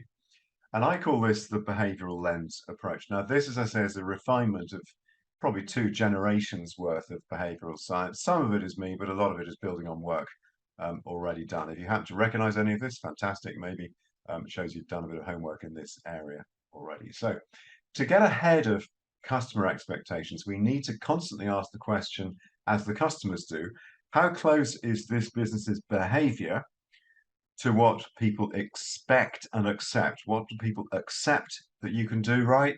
And what do they expect you to do to satisfy their needs? Now, roughly, there are 5 of these pressure points. So each of these is a kind of alarm button that you may have hit without realizing it. The point is, you won't get direct feedback from customers or your staff often on any of these things. You need to sort of find other ways and explore outside in and do what we call in the statistics business, we have to triangulate. You've got to find other sources of information that will tell you that things are going wrong, because generally customers will not tell you directly. Here are the basic 5 things you can do that will go wrong. And for each one, I put a little question alongside to frame how we research and think about it. So here's our circle of discontent. And the first hot button is this one, load. Are we increasing beyond the point of comfort, perhaps the range of choice that customers have? By the way, in Mike's excellent book on customer and user experience, there are some great examples of each of these. There are multiple examples actually of each of these 5 points. So giving people too much choice without explaining what you're doing. I don't know if you're like me, you've ever been into one of these lovely coffee shops on your main street, and there are like 55 different choices of coffee. Actually, I really just want to, Americano with some milk, and I want to go. I don't want to think for half an hour about how many different flavorings to add. So too much choice. This also goes to loading too much choice into a narrow dependency. So if you've got a small team of people who are servicing the product and you've kind of given them too much to manage, that's also overloading a point of dependency. Maybe you're also denying controls people as you do that. And I'll explain what I mean by that in this next one. Forcing people to change their behavior in order to engage with you. Now, again, I don't want to sound like a complete Luddite here, but again, if you're anything like me, every time you buy a consumer good, it seems to be somebody wants to sell you their app and their subscription to go with the product. No, I just want the product. I don't want the app necessarily. I don't want the subscription necessarily. I just want the thing that I came here to buy. But so many brands now are forcing people to download the app, engage with the subscription service in order to get the thing that they just basically wanted. Another form of new shock, by the way, is when there's new information about what your product is doing. So it may be you are selling something that's working really well, but then a big comparison survey has come out and that you rank bottom in the comparison survey, and the customers start to notice that. So they now have a new way of judging your behavior. So not only you're forcing a change of behavior on them, but they've got a new way of looking at what you're doing, which maybe makes them unhappy. Let's move on to the next one. This is really easy. Are you making people uncomfortable? So are you doing something that's alarming? Maybe I talked about subscriptions a moment ago, and again, Mike gives some great examples of this in the book. Are you forcing people to feel kind of captured by a process? And maybe with a subscription, there's a login, which means that every time a month passes, you take more of their money. Do they want to give you a subscription every single month, or do they just want to do a one-off purchase? That might be causing anxiety, so low-level dread. It may be that your product in some way is causing them to fear for something a bit more basic. Is it upsetting their lifestyle? Is it making them feel physically unsafe? Are they worried about maybe health side effects, or maybe it's something that's good for the parents but not so good for the kids? All those kinds of things make people anxious. So we divide it into physical threat and psychological dread, or psychological safety, as some people call it. You might be carelessly doing something that is alarming people then, but of course they're not going to pick you up, and say, "Oh, you're alarming me." They just won't buy from you again. The whole point of social license is people won't necessarily tell you how they feel. They just won't come back for more. And worse still, of course, they may go off and tell all their friends and relations that they are being made anxious or annoyed or overloaded by what you're doing, and that actually loses you sales because they've all told each other that they don't want to buy from you. This one's tricky. Now, we'd all like to think that we have a natural sense of fairness, and if you've ever heard a child sort of saying, "Not fair," it's a great phrase that kids come out with. This is not about what the law says or the rules say or even the trading standards say.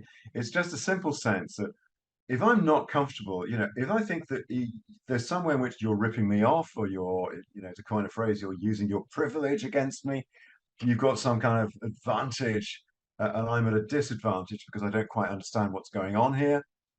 Or in the context of employees and employers, it could be that there's a small group of employees who seem to be making all the money in the business, and a much larger group who are not making much money, who are on really poorly designed contracts or whatever. So that sense of there's an unfair process, and we're not very comfortable with that. So that then brings me to the final question, which is, I've used a little bit of science jargon here, but social proof is basically, what do the neighbors say? So when we're having a chat with, I don't know, it's people around the coffee machine in the office, if we still do that, or it's over the garden fence, or it's at the football or the choir, the community choir, whatever you do in your spare time. We're constantly checking in our lives all the time with our friends, relations, people nearby. Are we okay with that? How many times do you think you've been maybe to a social occasion, somebody's mentioned something they bought which they were not happy with? Or maybe it was, I don't know, a movie they went to see which they were expecting to be great, but it turned out to be rubbish. That's social proof right there. So it's people just talking informally to each other about, actually, do you know what? We're not okay with this. Maybe we had high expectations of it, and then we were let down and our expectations were damaged. Now, in case that's too many words, let me just run that whole thing again in cartoon form. So here's the overloading, putting too much pressure on one point. There's also, by the way, mental loading. So it's forcing people to think too hard about how they engage with you. That puts them off, not surprisingly. There's your instruction to your customers to change their behavior, which you might think is great because surely that's what's wrong with them buying into your app. Well, what's wrong with that is you're forcing them to go through the headache of downloading your app and engaging with it and maybe not understanding it first time around. So it comes across as you almost kind of threatening them, telling them what to do. And that's not a very engaging state of mind. On the other news side is they're looking at you and maybe they've got better tools, your customers now, for understanding really what's your product like. Remember that product review thing I mentioned? Maybe it's some competitor has published a bit of analysis saying actually our product's better than this other one. Maybe there's some big public scare. It could be like a health scare or a safety standards thing that's come out into the news media, and people are thinking, oh, maybe this product's caught up in all that stuff, so I'm not so sure anymore. New insight or forced behavior change, both aspects of the new which make people uncomfortable. Here we are, we talked about dread, so it could be dreading for my safety, or it could be dreading for my sanity or my well-being, my state of mind.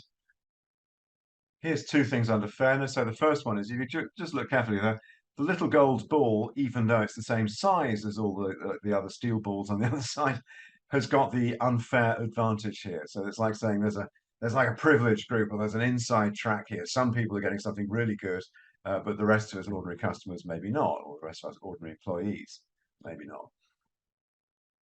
Within the workforce, particularly, there's this idea of, am I under, is my life under control, or am I just going to shut up and do everything I'm told? Is there any, we use that word reciprocity, or I'm going to say the word agency here. Do I have any sense, either as a customer or as an employee, actually, that I'm in control of my own actions here? Or is engaging with this brand, with this product, forcing me to do stuff against my will? So actually, my strings are being pulled by somebody else. So when you put all of those things together, or indeed any one or any combination of those things together, what you get to in this social proof space, here's a bunch of people having a conversation around the water cooler at work. It could just as easily be a family gathering or whatever you do in your community, when you're not at work. Bunch of people getting together saying, actually, are we okay with this? No, we're not. I'm not going to buy product X anymore because it annoys me, or it made me unhappy, or one of my kids was hurt by something, or, any of those sort of reasons that we've seen over the course of the previous part of the dial. So, Mike, I've scooted through about 20 years of my work in about 10 minutes there.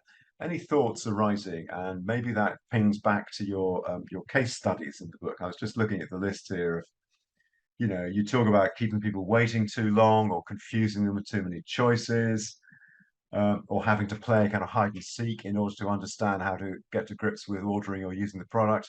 All of these things map really neatly, I think, onto this point about psychological harms, anxieties, people feeling uncomfortable but not telling you that they're having an uncomfortable experience. Fantastic. And I think this model, this slide in particular, and the previous one could be used to help people maybe perform some sort of an audit if they do have a way to reach their customers and Mike, find out if some of these things are going. Funny you should mention that. So the two books that I've published on this, the latest one is called Culture Audit.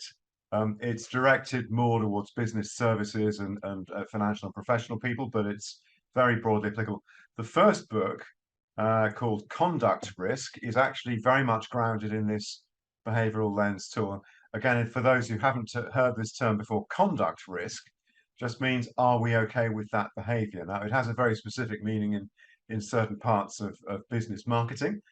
But conduct risk is just a broad term that people might use of you if they understood, how it technically applies. They would generally say, are we okay with how you behave? is it all right for them to do that to us, or for them to do that to their employees or to their customers? And if we're not okay with that, then there's a kind of a conduct hazard there, or a misconduct, which we will judge and we will call out to our friends and neighbors, and we don't want to deal with that brand or that product any longer. So even though conduct risk is the subject of a big chunk of legislation in the UK, in Europe, various other countries, increasingly North America generally, this is not something that the public are very much aware of, although the irony is the public are already having the conversation because they're having this little social proof, the chat over the garden wall, or in the diner, or at the family gathering, or in the, around the coffee machine at the workplace, or wherever. These conversations have been going on since forever, that people have been working together in whatever settings. It's just that we're much better now at knowing where to look to find them. Well, speaking of conversations, that was fantastic today. Thank you for answering the questions, and I'm sure everybody really enjoyed the presentation today and could use the behavioral lens to help them be better practitioners and consultants. So thank you so much. That's Dr. a pleasure, Miles. Mike. I'll send you the link to the books I mentioned, and if anyone's interested in taking this deeper, it's a good read, I promise. It's a fascinating Awesome. subject. Thank you so much. See you soon. Bye.